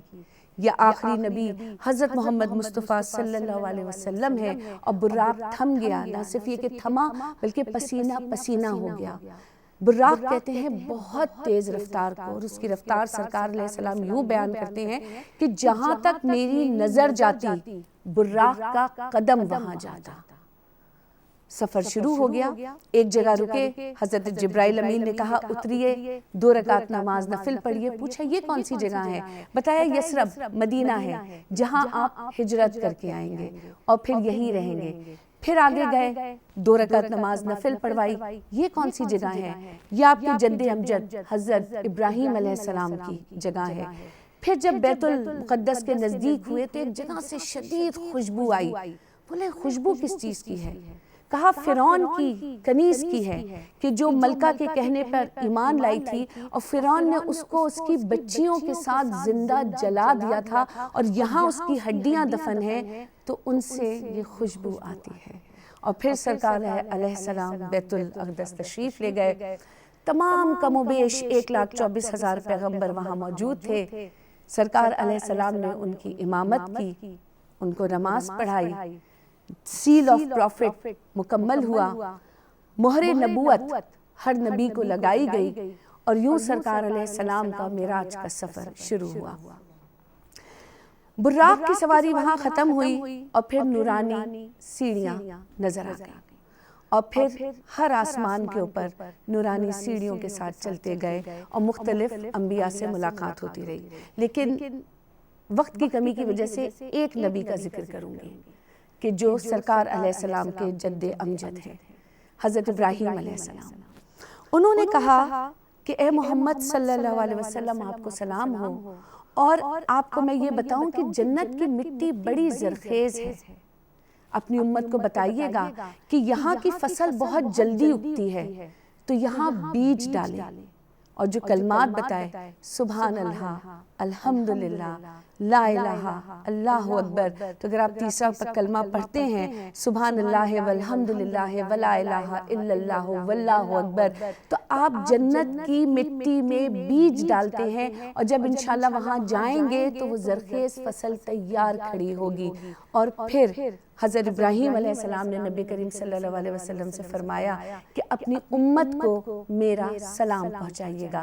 اگر ابراہیم علیہ السلام کا، اور پھر سرکار علیہ السلام نے یہ بیان یہاں پہ آ کے سب کو دیا، ہر مسلمان کے اوپر یہ فرض ہے کہ جب اس کو یہ اطلاع ملے کہ حضرت ابراہیم علیہ السلام نے سلام بھیجا تھا تو اسے چاہیے کہ وہ اس سلام کو آگے پہنچائے۔ تو میں آج اپنے ہر دیکھنے ویور کو، ہر دیکھنے والے ویور کو حضرت ابراہیم علیہ السلام کا سلام پیش کرتی ہوں، جو سرکار علیہ السلام لے کر آئے۔ نماز کا تحفہ بھی معراج سے ملا، اور جب معراج سے ہو کر آ گئے تو دل مطمئن تھا، شاد تھا۔ کیوں؟ اللہ رب العزت کو کہ حضرت موسیٰ علیہ السلام نے جھلک مانگی تو کوہ طور جل گیا، یہاں تو پردے ہٹ گئے ناظرین، اور نور رب، نور محمد صلی اللہ علیہ وسلم سے مل گیا، اور تحفہ لے کر آئے سورہ بقرہ کا وہ آخری رکوع، کیونکہ جب محبوب کو بلایا ہے تو کچھ دینا بھی تو ہے۔ تو یوں معراج کا سفر ختم ہوا، آپ آئے، شاد و آباد تھے، اور اس کے بعد انشاءاللہ تعالی ہجرت مدینہ کل سے شروع کریں گے، اور پھر ہم آگے بڑھیں گے کہ کس طرح نور محمد ساری دنیا میں پھیل گیا۔ کل تک کے لیے اجازت چاہوں گی، لیکن اپنے لبوں کو سرکار علیہ السلام کے نام سے اور درود شریف سے تر رکھیے گا کہ خوبصورت مہینہ ہے، اس کا ہر پل بہت قیمتی ہے۔ جی شکریہ۔ جی ناظرین، حدیث آئے رسول صلی اللہ علیہ وسلم فرمائے ہے اللہ تعالیٰ ہر شے تے احسان کرن فرض قرار ॾिनो आहे، سو ہمیشہ کوشش کیو ॿिए ते احسان कंदा रहो ऐं ख़ुशि थींदा रहो، ख़ुशि कंदा रहो। सो असांजो हिकिड़ो सेगमेंट थींदो आहे, उन सेगमेंट लाइ असां हिकिड़ो नंढड़े कमर्शियल ब्रेक ते था हलूं ऐं वरी वापसि था अचूं।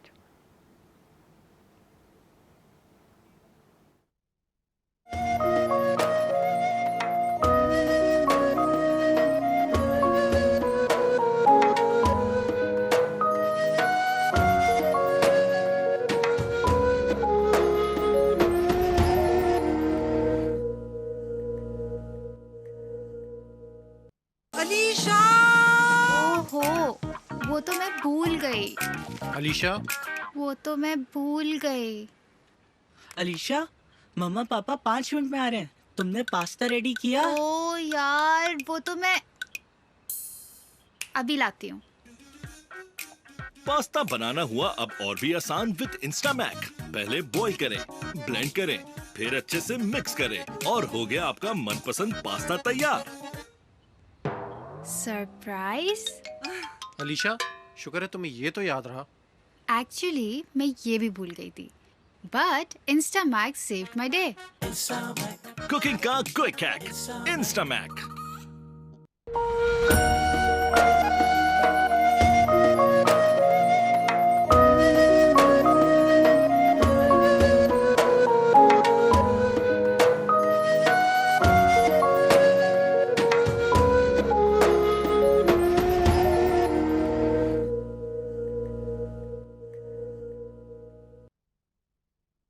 اللهم صل على محمد وعلى آل محمد كما صليت على إبراهيم وعلى آل إبراهيم إنك حميد مجيد.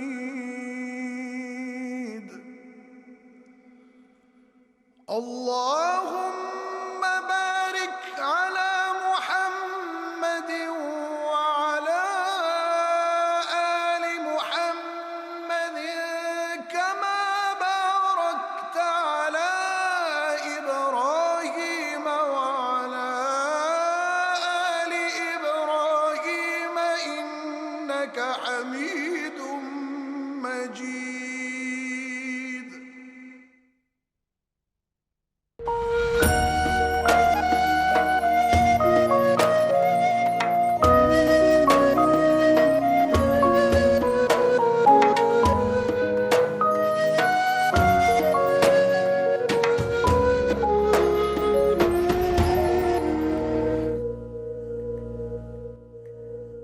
जी टिब्बे नबवी असांजो हिकु अहिड़ो सेगमेंट जेके काला कोला हेयर कलर जेको लेवल अप करे तव्हांजे वारनि खे ऐं ख़ूबसूरत ठाहे ऐं कलरनि जो बैलेंस रखे। सो उहो असांजो थींदो आहे Kala Kola hair colour level up your hair.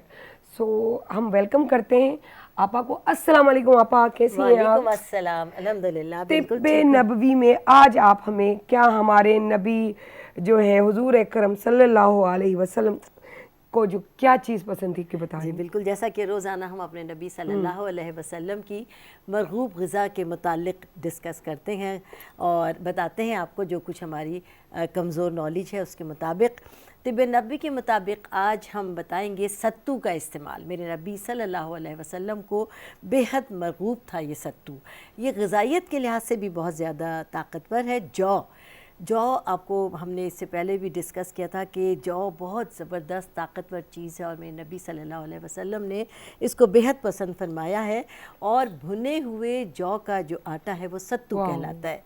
ये नबी करीम सल्लल्लाहु अलैहि वसल्लम को इसका मशरूब बेहद पसंद था और आपने अक्सर रोज़ा इस सत्तू के साथ अफ्तार किया। और सत्तू एक मशरूब है और वो इस तरह बनाते हैं कि एक गिलास में पानी ले लिया, शहद मिला लें या यहाँ पर मैं बोल रही हूँ शुगर, ब्राउन शुगर, ये मिला लें हस्बे ज़ायक़ा और उसमें ये भुना हुआ जो पाउडर है सत्तू, जो भुने हुए जौ हैं उसका आटा, इसकी खुशबू ही इतनी खूबसूरत होती है। सायरा ये सूंघे आप और ये इंस्टेंट यूँ लग रहा है कि आटा जो है ना भुना हुआ। जी जी और इसको इंस्टेंट आपको मतलब एनर्जी देता है। खाते तो उसका मतलब बनता है जी जी बहुत ज़बरदस्त, इतना अगर आप कहें तो मैं बना के दिखाऊं, ज़बरदस्त ताकतवर मशरूब है।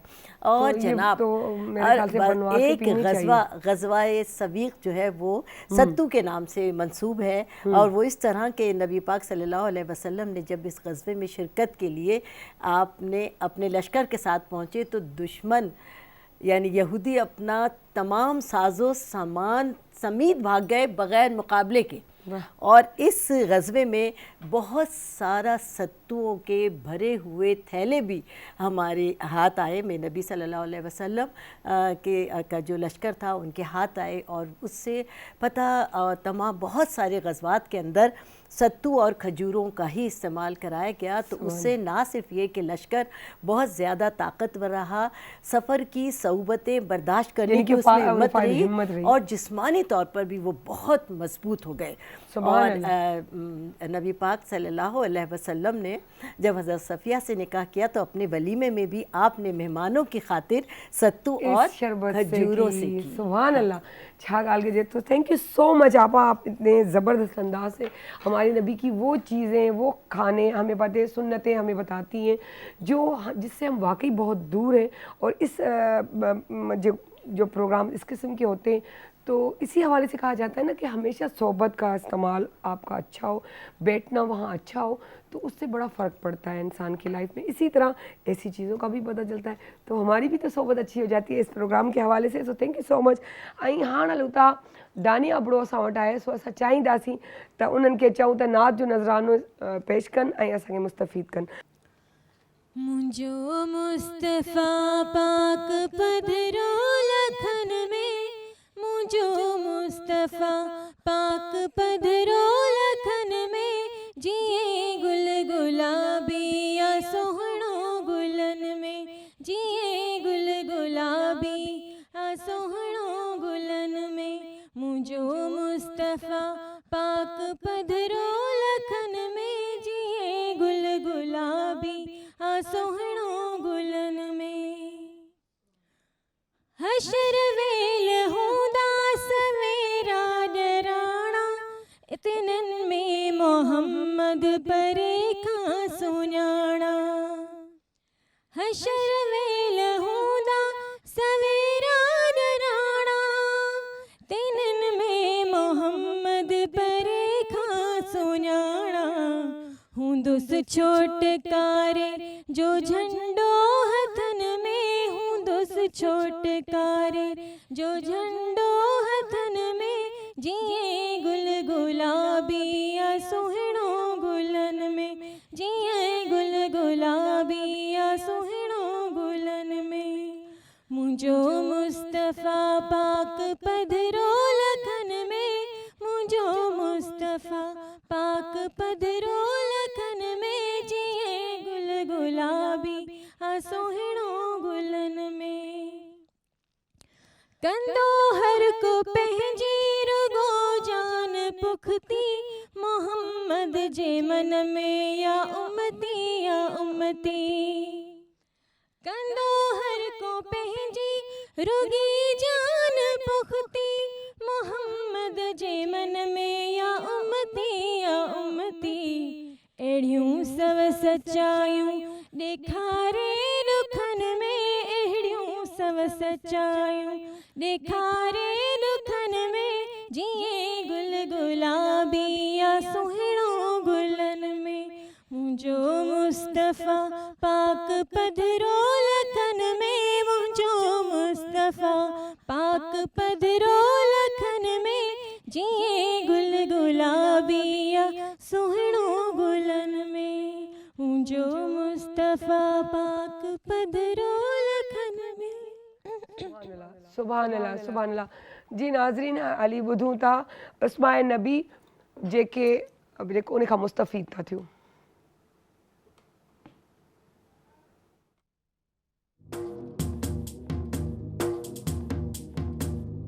अहमदुन हामिदुन महमूद,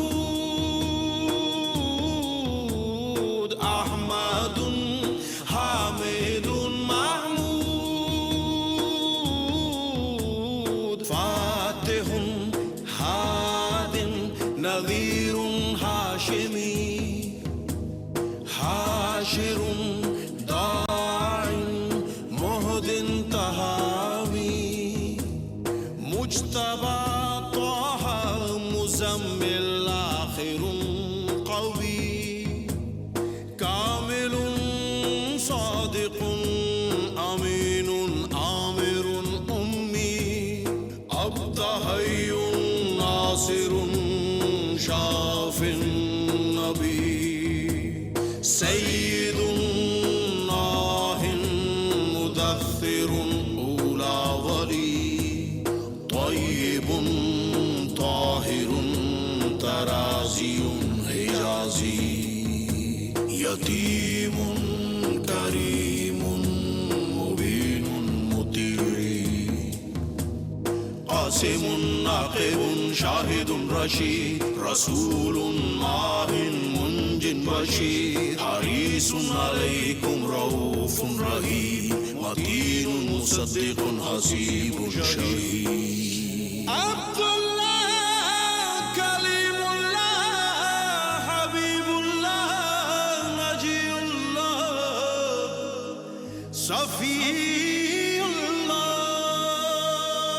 مكرم مبشر مذكر حكيم سراج منير محرم خليل مجيب شكور مصدق شهيد أول ظاهر باطن عظيم مطهر قريب مدعو ياسين جواد عادل حفي طاسي رسول الرحمة حافظ حميد مامون معلوم حق قرشي منصور مصباح مزري نبي التوبة مشهود خاتم الأنبياء خاتم المرسلين مرتضى مصطفى محمد صلى الله عليه وآله وسلم.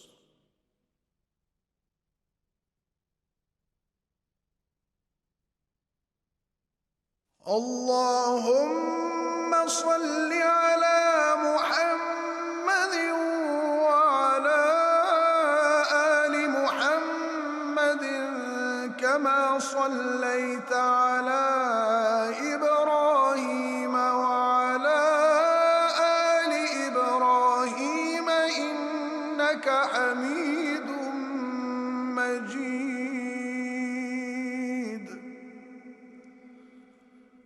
اللهم بارك على محمد وعلى آل محمد كما باركت على إبراهيم وعلى آل إبراهيم إنك حميد مجيد.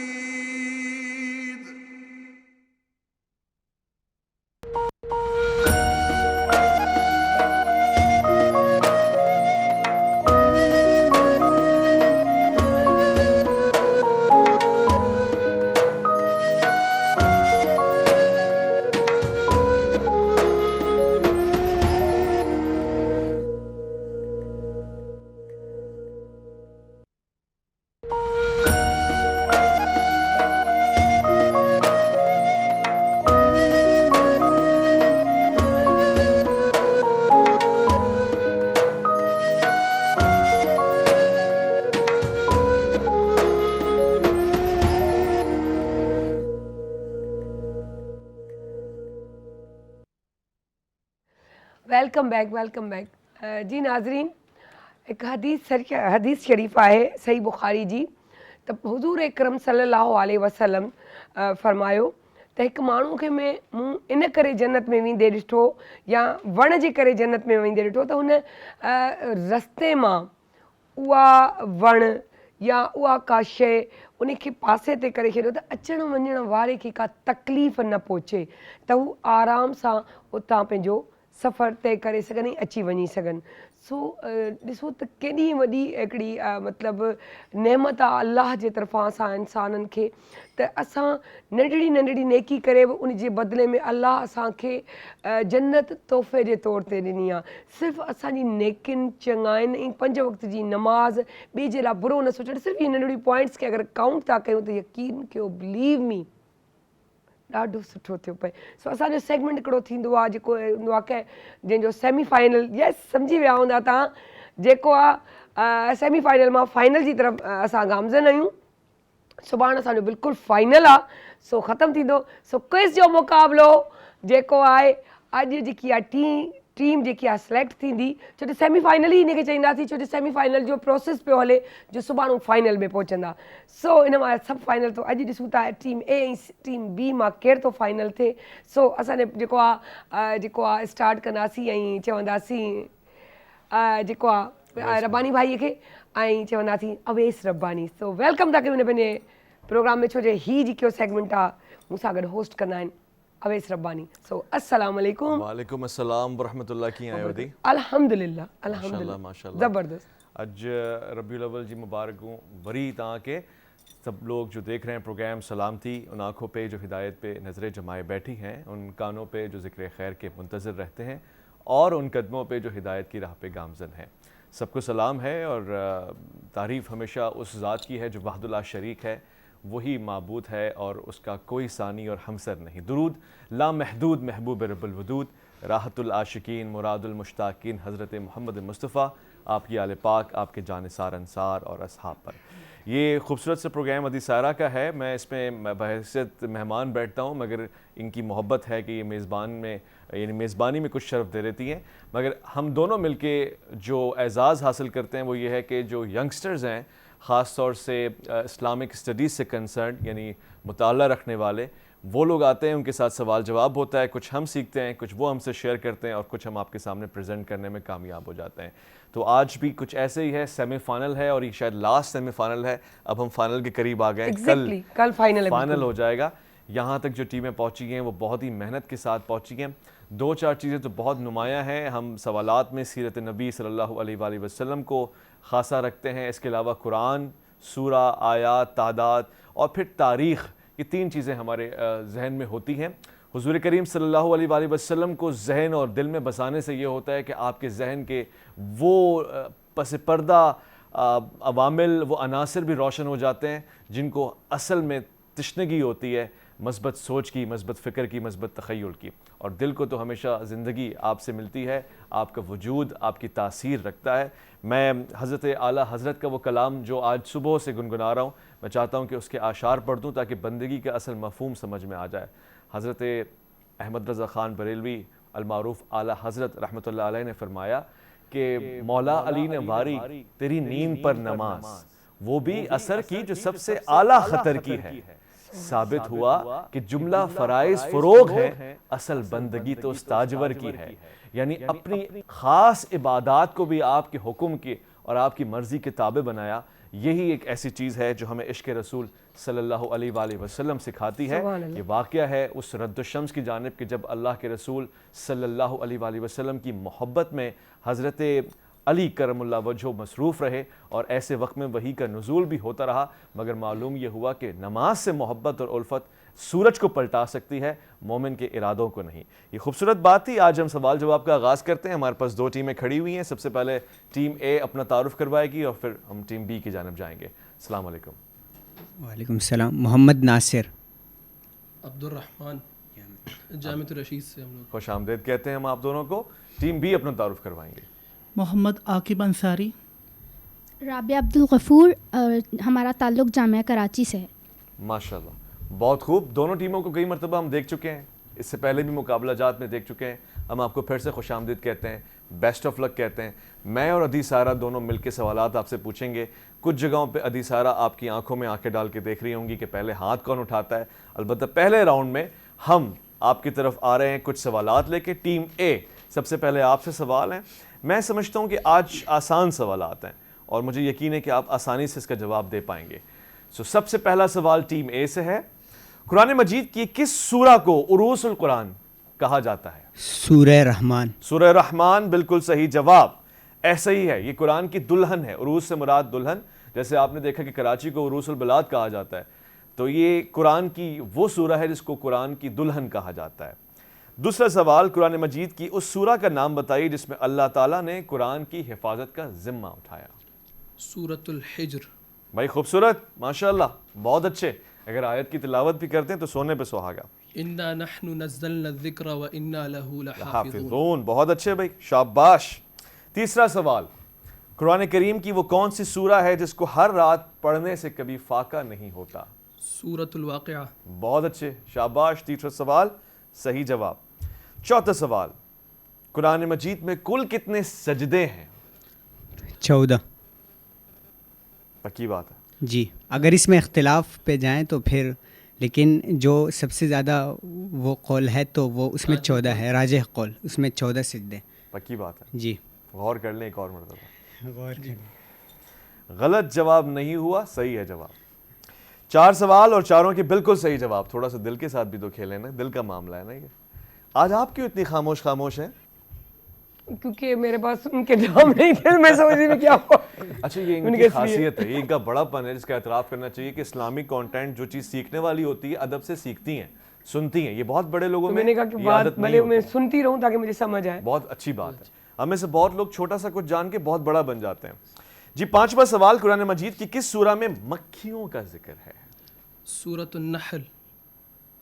مکھیوں کا ذکر ہے. مکھیوں کا نا؟ ہاں. سورۃ النحل. نحل شہد کی مکھی کی بات نہیں کر رہا، مکھی کی مثال دی اللہ نے. میں نے آپ کو ہنٹ بھی دے دیا.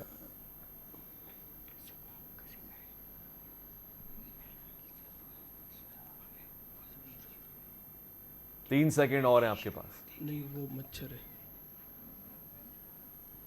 بول دے. سورہ نحل ہی. اچھا میں 3 آپشن دوں آپ کو. جی. گیون آپشن میں سورہ حج، سورہ احزاب، سورہ توبہ. نہیں جاتے؟ سورہ حج، سورہ احزاب اور سورہ توبہ. جی 3 آپشنز ہیں. سورہ حج. بالکل صحیح جواب، سورہ حج. دیکھیں غور کیا آپ نے اور جواب نکال لیا. میں آپ کے پہلے جواب سے بھی اتفاق کرتا ہوں، وہ آپشنز میں نہیں تھا مگر وہ شہد کی مکھیوں اور نحل کے حوالے سے اور پھر آپ کو پتہ ہے نمل کے حوالے سے، چونٹی کے حوالے سے بھی ہے ایک جگہ پہ. قرآن مجید کی کس سورہ میں غزوہ تبوک کا ذکر آیا ہے؟ سورہ توبہ. یہ سوال ہم سے نہیں ان سے بھی آپ سے پوچھیں گے تو آپ سے حال احوال پہلے لیں گے. سورہ توبہ. 6واں سوال ہے سورہ توبہ. توبہ صحیح جواب. 7واں سوال ہے برصغیر میں قرآن مجید کا ترجمہ سب سے پہلے شاہ ولی اللہ فارسی زبان میں ترجمہ کیا. فارسی زبان پوچھنا چاہ رہا تھا میں. بہت اچھے. اور اس کے بعد 8واں سوال، قرآن مجید میں مکی صورتوں کی تعداد کتنی ہے؟ اچھا اس میں اختلاف ہے. ہاں ہے. اس میں بعض میں مکی صورتیں نا تو بعض جگہ 87 لکھا ہے، بعض جگہ 86 لکھا ہے. آپ کیا جواب دیں گے؟ کیونکہ راجح جو قول ہے میں وہ بتاؤں تو 86، کیونکہ پرسوں جب سوال پوچھا گیا تو مکی صورتوں کی تعداد. صحیح جواب ہے. خوبصورت. اگلا سوال آسان کریں نا کام کو. بہت ہی اچھا سوال ہے. القرآن قرآن کریم کی کس سورہ کو کہتے ہیں؟ میرے خیال سے فاتحہ کو بولتے ہیں. ابھی آپ غور کر رہے ہیں؟ جواب نہیں دیجیے گا لیکن. القرآن. جی آپشن ہو سکتا نہیں آپشن نہ، وہ تو میں نے مجھے لگا کہ آپ کو آسان کر دوں. سورۃ الفاتحہ ہوگی. آخرکار ایک جواب ان کا غلط بھی ہونا چاہیے نا. جی فائنل ڈیسیجن ہے؟ جی پکی بات ہے. آپ نے جواب دیا سورہ فاتحہ کو القرآن کہتے ہیں. یہ جواب بالکل ٹھیک ہے.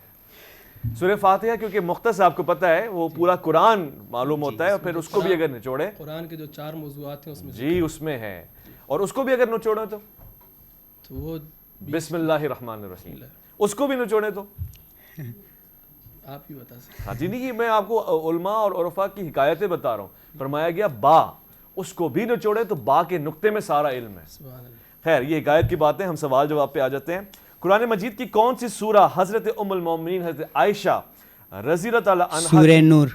پورا تو کرنا تو لوگوں تک معلومات پہنچ جائے گی، تبلیغ کا ایک طریقہ ہوتا ہے. خیر بالکل ٹھیک جواب. 10 سوال ہو گئے اور اس طرح سے ٹیم اے آپ کے 10 سوال ہم نے پوچھ لیے. 10 کے 10 آپ نے سالڈلی بتا دیے ہیں. بھاری اسکور جب بناتی ہے نا سامنے والی ٹیم تو جو بالنگ والی ٹیم ہوتی ہے اس کو اور محنت کرنی ہوتی ہے. اب آپ کی باری ہے. ادیسارہ ہم ان سے پوچھیں ٹیم بی سے سوالات، 10 سوالات ان سے پوچھیں. چلیے جی بسم اللہ کرتے ہیں. تیار ہے؟ ویسے آپ دونوں کلاس میٹس ہیں، بھائی بہن ہیں انصاری صاحب؟ کلاس فیلوز ہیں. چلیں میں نہیں تو یہ شرعی مسئلہ کھڑا کر دیا مولویوں کے آگے. حضور کریم صلی اللہ علیہ وآلہ وسلم نے مکہ کو کن چیزوں سے پاک فرمایا؟ شرک سے. ہاں شرک چیز نہیں ہے, شرک بتوں سے. واہ, فعل میں اشیاء میں فرق ہے. خوبصورت, بتوں سے پاک فرمایا, بہت اچھے. اسلام میں دوسرا سوال, سب سے پہلے شہید خاتون کا نام بتائیے. حضرت سمیہ رضی اللہ تعالیٰ عنہ. بہت اچھے. یہ کن کی والدہ ہے؟ حضرت عمار بن یاسر. بہت اچھے, بہت اچھے. تیسرا سوال, کس ماہ میں مسلمانوں نے حبشہ کی طرف پہلی ہجرت کی؟ کس ماہ میں؟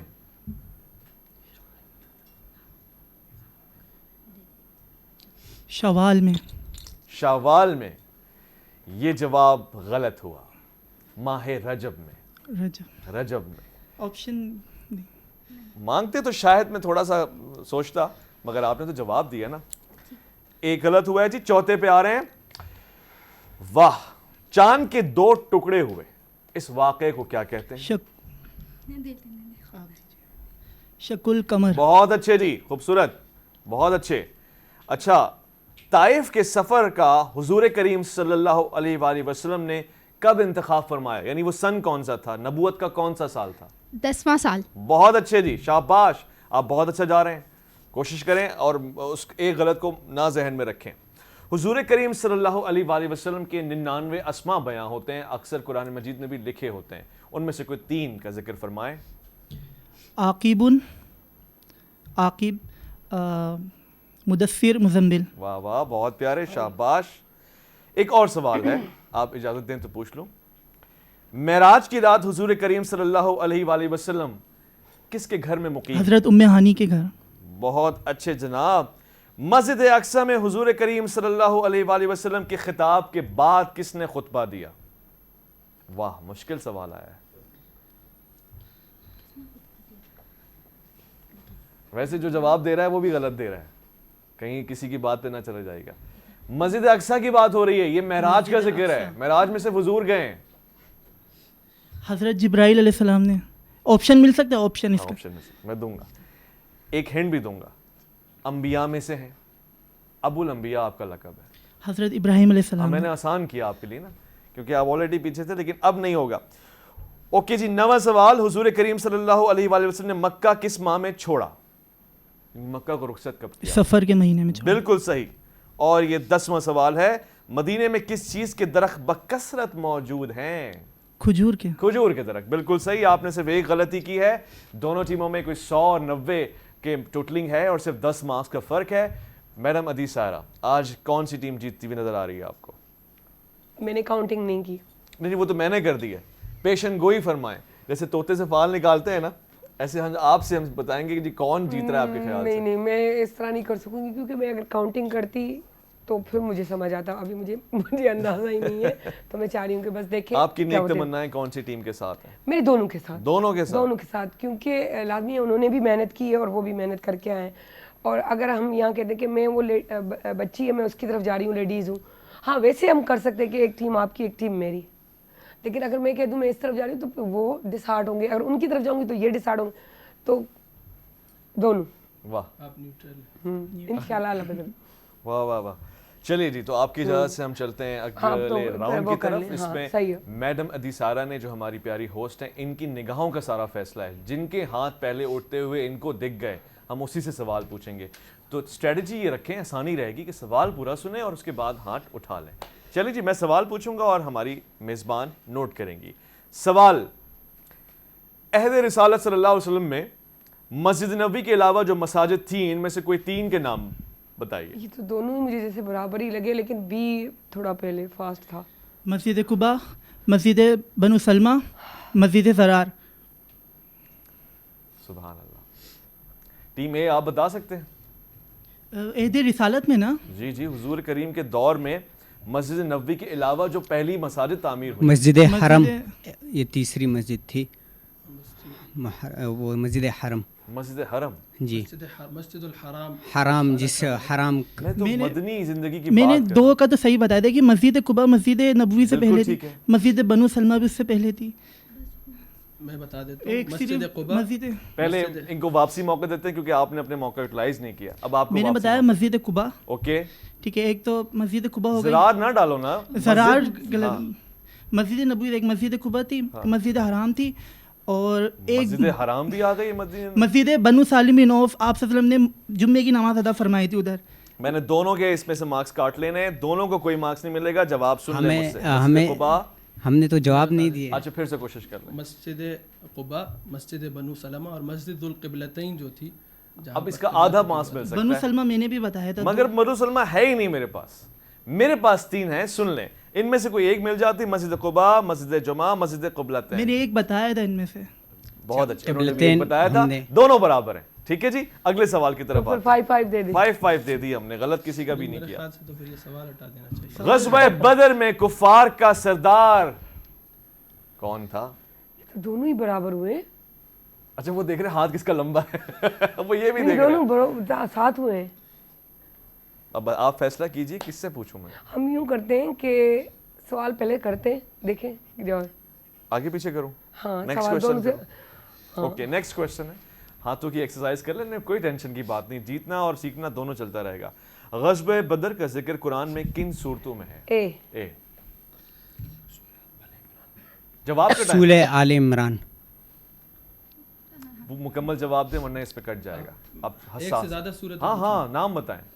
سورہ آل عمران اور توبہ دونوں. سورہ آل عمران اور سورہ توبہ. یہ غلط جواب ہوا, مگر اس کے میں آدھے مارکس دینا چاہوں گا. اگر آپ نے باقی جواب دے دیا تو پھر آپ کے. سورہ آل عمران اور سورہ یوسف.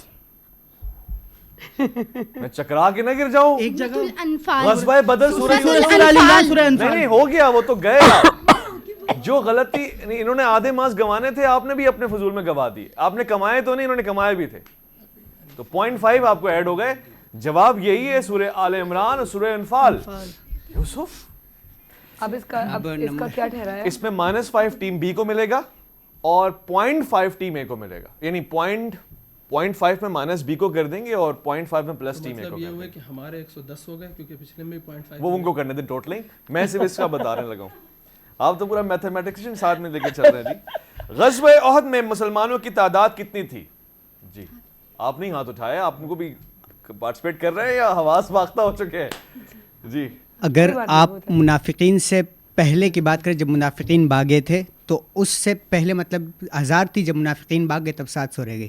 میں نے اس کو کامل جواب کہتے ہیں اور اس کو جواب تسلیم کر لیا. 700 تعداد تھی, اور بالکل کیونکہ میں نے کہا مسلمانوں کی تعداد, تو منافقوں کو میں نے الگ کر دیا. اب کس کو؟ یہ جواب بالکل ٹھیک ہے, صحیح آنسر ہے.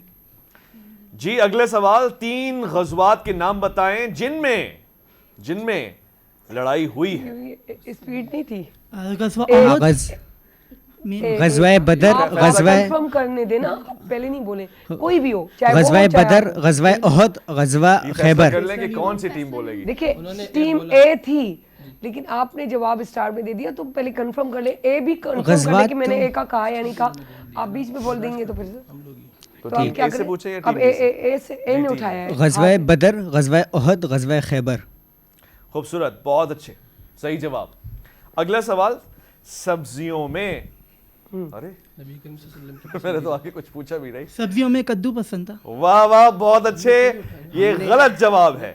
کیونکہ ٹیم اے نے ہاتھ اٹھایا تھا, آپ تھوڑا فاسٹ اٹھائے, یا آپ میں نے جیسے کہا کہ سوال تھوڑا. اب آپ کے پاس کیا صحیح جواب ہے؟ اب کیا کریں؟ جواب ان کا غلط. ہاں تو آپ کے پاس صحیح کا جواب ہے کوئی؟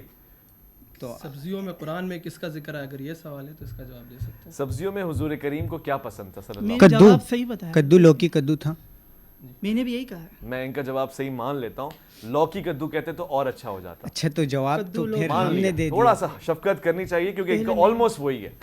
چلیں جی, حضور کریم صلی اللہ اچھا ہم کیا کس کو, اے کو؟ جی ٹیم بی کو پوائنٹ دے دیں, ٹیم اے کا کچھ بھی نہیں کٹے گا. اچھا ہاتھ تو ہم نے اٹھایا تھا. ہاتھ آپ نے اٹھایا تھا, تو میں اب کیا کریں؟ ہاتھ میں نے اٹھایا. اصل میں جواب ماشاءاللہ یونیورسٹی کے بچے نے جواب. آپ بتائیں. میں بتاؤں, ٹیم بی سے جواب لے لیتے ہیں. ہاں جیتنا ٹیم اے نہیں, آخرکار جو صورتحال چل رہی ہے. مگر اگر ایسا ہوا تو آپ کو ایج مل جائے گا, مجھ پہ ٹرسٹ کریں. حضور کریم صلی اللہ علیہ وآلہ وسلم کا خادم, ارے میرا سوال تو اچھا نہیں, ابھی سوال نہیں کریں آپ. یہ اس میں کنفیوژن بہت ہو رہی ہے. ہم لوگ مطلب آپ پہلے سے ٹھیک ہے, انٹیلیجنٹ ہیں آپ لوگ, بہت اچھی بات ہے, اس سے بڑا, لیکن پھر آپ ہمیں کنفیوز کر رہے ہیں. ہم سوال بھی نہیں کر پا رہے, ہم سمجھ بھی نہیں پا رہے, ہم نمبرز نہیں دے پا رہے. ہاں تھوڑا تفصیل سے سن لیں, آسانی کر لیں گے.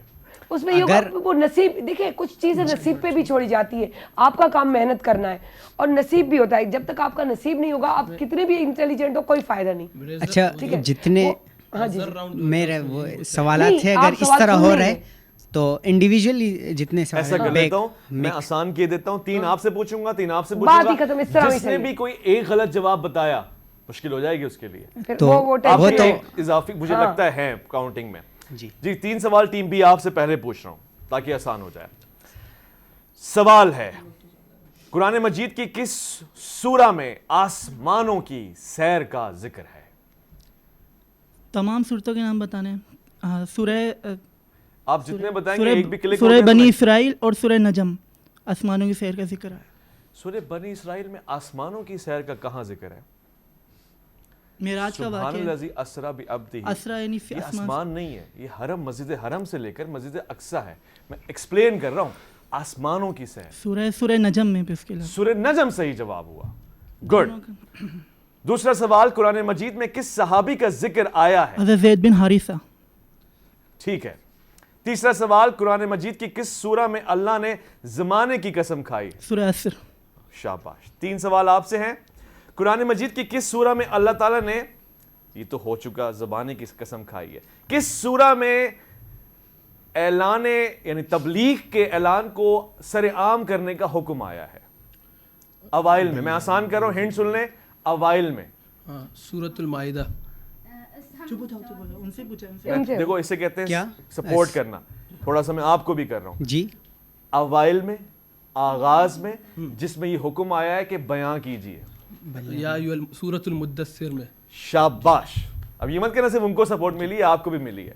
یا ایھا المدثر قم فانذر وربک فکبر. بہت اچھے. اصل میں مجھے لگا کہ مجھے لگا جو آپ کو لگا وہ مجھے بھی لگا. اوکے جی, اگلا سوال. یہ تیسرا ہے نا آپ سے؟ دوسرا ہے. اوکے. کون سی سورہ ہے جس میں مسلمانوں کو حضور کریم صلی اللہ علیہ وآلہ وسلم پہ درود پڑھنے کا حکم ہے؟ ان اللہ. سورۃ الاحزاب. سورہ احزاب. غور کر لو, غور کر لو. جی بالکل. وملائکتہ یصلون علی النبی. ومن یقنت پارہ ہے اور سورۃ الاحزاب ہے. یہی جواب ہے جی. یا بالکل. ان اللہ وملائکتہ یصلون علی النبی یا ایھا الذین آمنوا. سورہ کون سی ہے؟ سورۃ الاحزاب. بالکل صحیح جواب. دوسرا سوال بھی صحیح جواب میں تبدیل ہو گیا. اور یہ آخری سوال ہے. یہ مشکل ہے, آسان بھی ہو سکتا ہے, مطالعے پہ ڈیپینڈ کرتا ہے. قرآن کریم کی اس سورہ کا نام بتائیے جس میں زکوٰۃ کے 8 مستحقین کا ذکر ہے. سورہ توبہ. بالکل صحیح جواب. 3-3 برابر. میرا کام ختم ہوا. اب ہماری پروڈیوسر اور کانٹینٹ ہیڈ جو ٹوٹلنگ کریں گی وہ بتائیں گی کہ اب تک کیا سلسلہ رہا ہے. تینوں نے بھرپور مقابلہ کیا.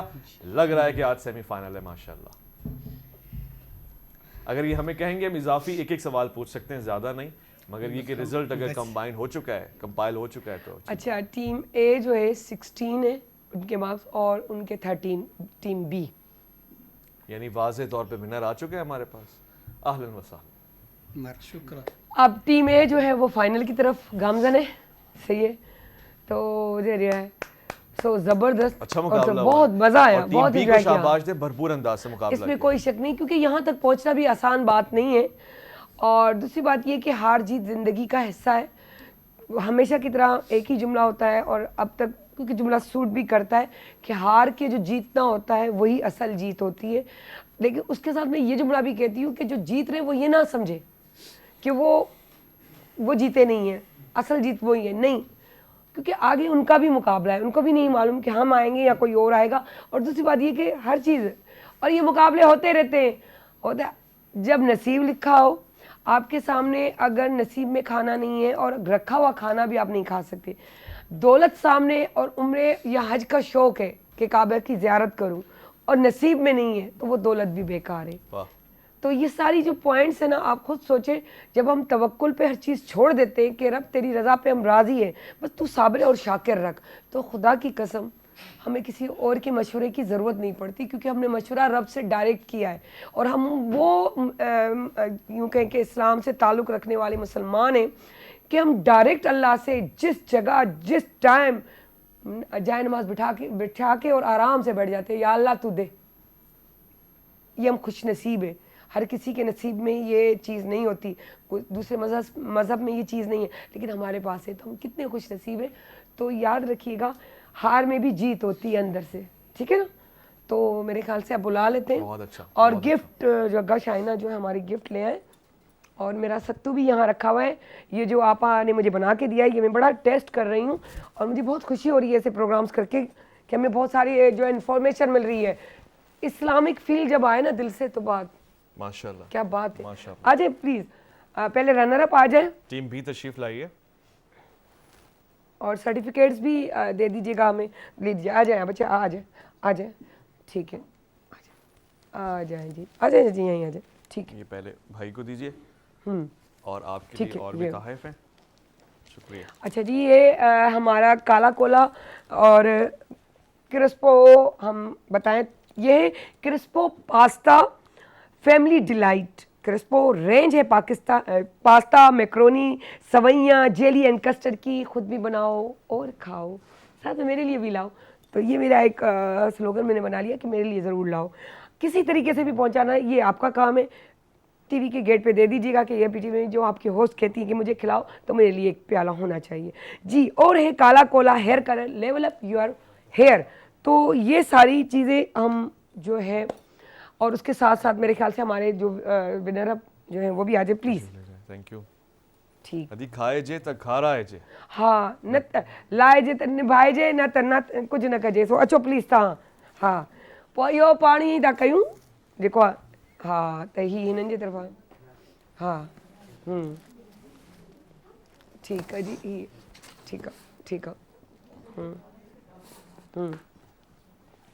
सो असांजो फिनाले आहे सुभाणे, तव्हां बि शामिलु आहियो हिन में, ऐं ज़रूरु ॾिसिजो, छो जो जेको असां इंजॉय कयूं पिया ऐं मज़ो इंजॉय वठूं पिया, असां चाहींदासीं तव्हां बि वठो. सो हमेशह यादि रखिजो, वेंदे वेंदे तव्हां ॿ कहिड़ा लफ़्ज़ जेके असांजे व्यूअर्स लाइ. ضرور. سب سے پہلے تو محبتوں کا جتنا بھی شکریہ ادا کیا جائے کم ہے. رسالت مآب صلی اللہ علیہ وآلہ وسلم سے محبت بچوں کو سکھائی جائے. چھوٹے چھوٹے بچے جو ہوتے ہیں جب وہ ربیع الاول میں خود کو آقا کی نظر میں, ان کی محبت میں, ان کی عقیدت میں خود کو سجاتے ہیں, اپنے اعمال کو سجاتے ہیں, ہمیں اچھا لگتا ہے. رحمت للعالمین کی آمد سے ہمارے کردار کو بھی سجنا چاہیے. ایک خاص بات ہے جو میں آپ کے سامنے عرض کرنا چاہتا ہوں, عاجزی اور انکساری میرے آقا کو بہت ہی محبوب ہے. دیکھیے فتح کا دن ہے, مکہ کو فتح کرتے ہوئے آپ صلی اللہ علیہ وسلم نے جو انداز اپنایا, لوگوں نے نعرہ لگایا الیوم یوم الملحمہ, مگر آپ نے کہا نہیں, الیوم یوم المرحمہ. یہ رحم کا دل ہے, تو رحمت, شفقت, محبت ہمیشہ آپ کا خاصہ رہتا ہے. آج ہمارے ایک محبوب کیمرہ مین بھی یہاں میرے پاس کھڑے ہوئے ہیں, 2019 کی ٹرانسمیشن میں پی ٹی وی کے میرے ساتھ تھے, اور آج ان سے دوبارہ ملاقات ہوئی. دیکھ لیں محبوب پہ لفظ محبوب یاد آ گئی بات. تو ईअं ई थींदो आहे ज़िंदगीअ में, का न का ॻाल्हि किथां न किथां कनेक्ट थींदी आहे, ऐं ज़िंदगीअ जो कारवां ईअं ई हलंदो रहंदो आहे. ईअं ई तव्हांजो असांजो कारवां बि हलंदो रहंदो. प्यार मोहबत बराए रास्त तव्हां असांखे रोज़ाना ॾिसंदा आहियो 7 वॻे खां लाइव 9 वॻे ताईं बराए रास्त स्पेशल ट्रांसमिशन आहे रबीउल अव्वल जे हवाले सां. सो असांजो प्यार, तव्हांजो आउटपुट जेको असांजे लाइ तमामु ज़रूरी आहे. का ग़लती उन लाइ असां माफ़ी जा तलबगार आहियूं. सुभाणे वरी असां तव्हां खां मिलंदासीं ऐं बिल्कुलु फाइनल हूंदो. सो सायरा अली ख़ान खे इजाज़त ॾींदा. पाकिस्तान ज़िंदाबाद.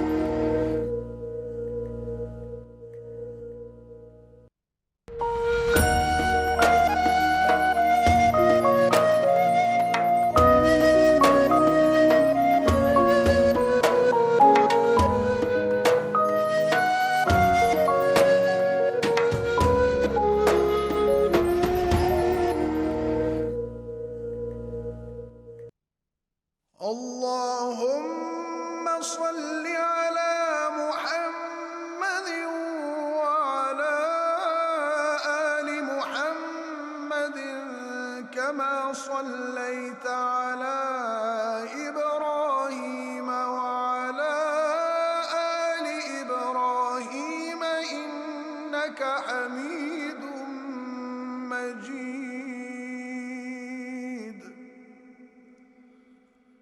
اللهم بارك على محمد وعلى آل محمد كما باركت على إبراهيم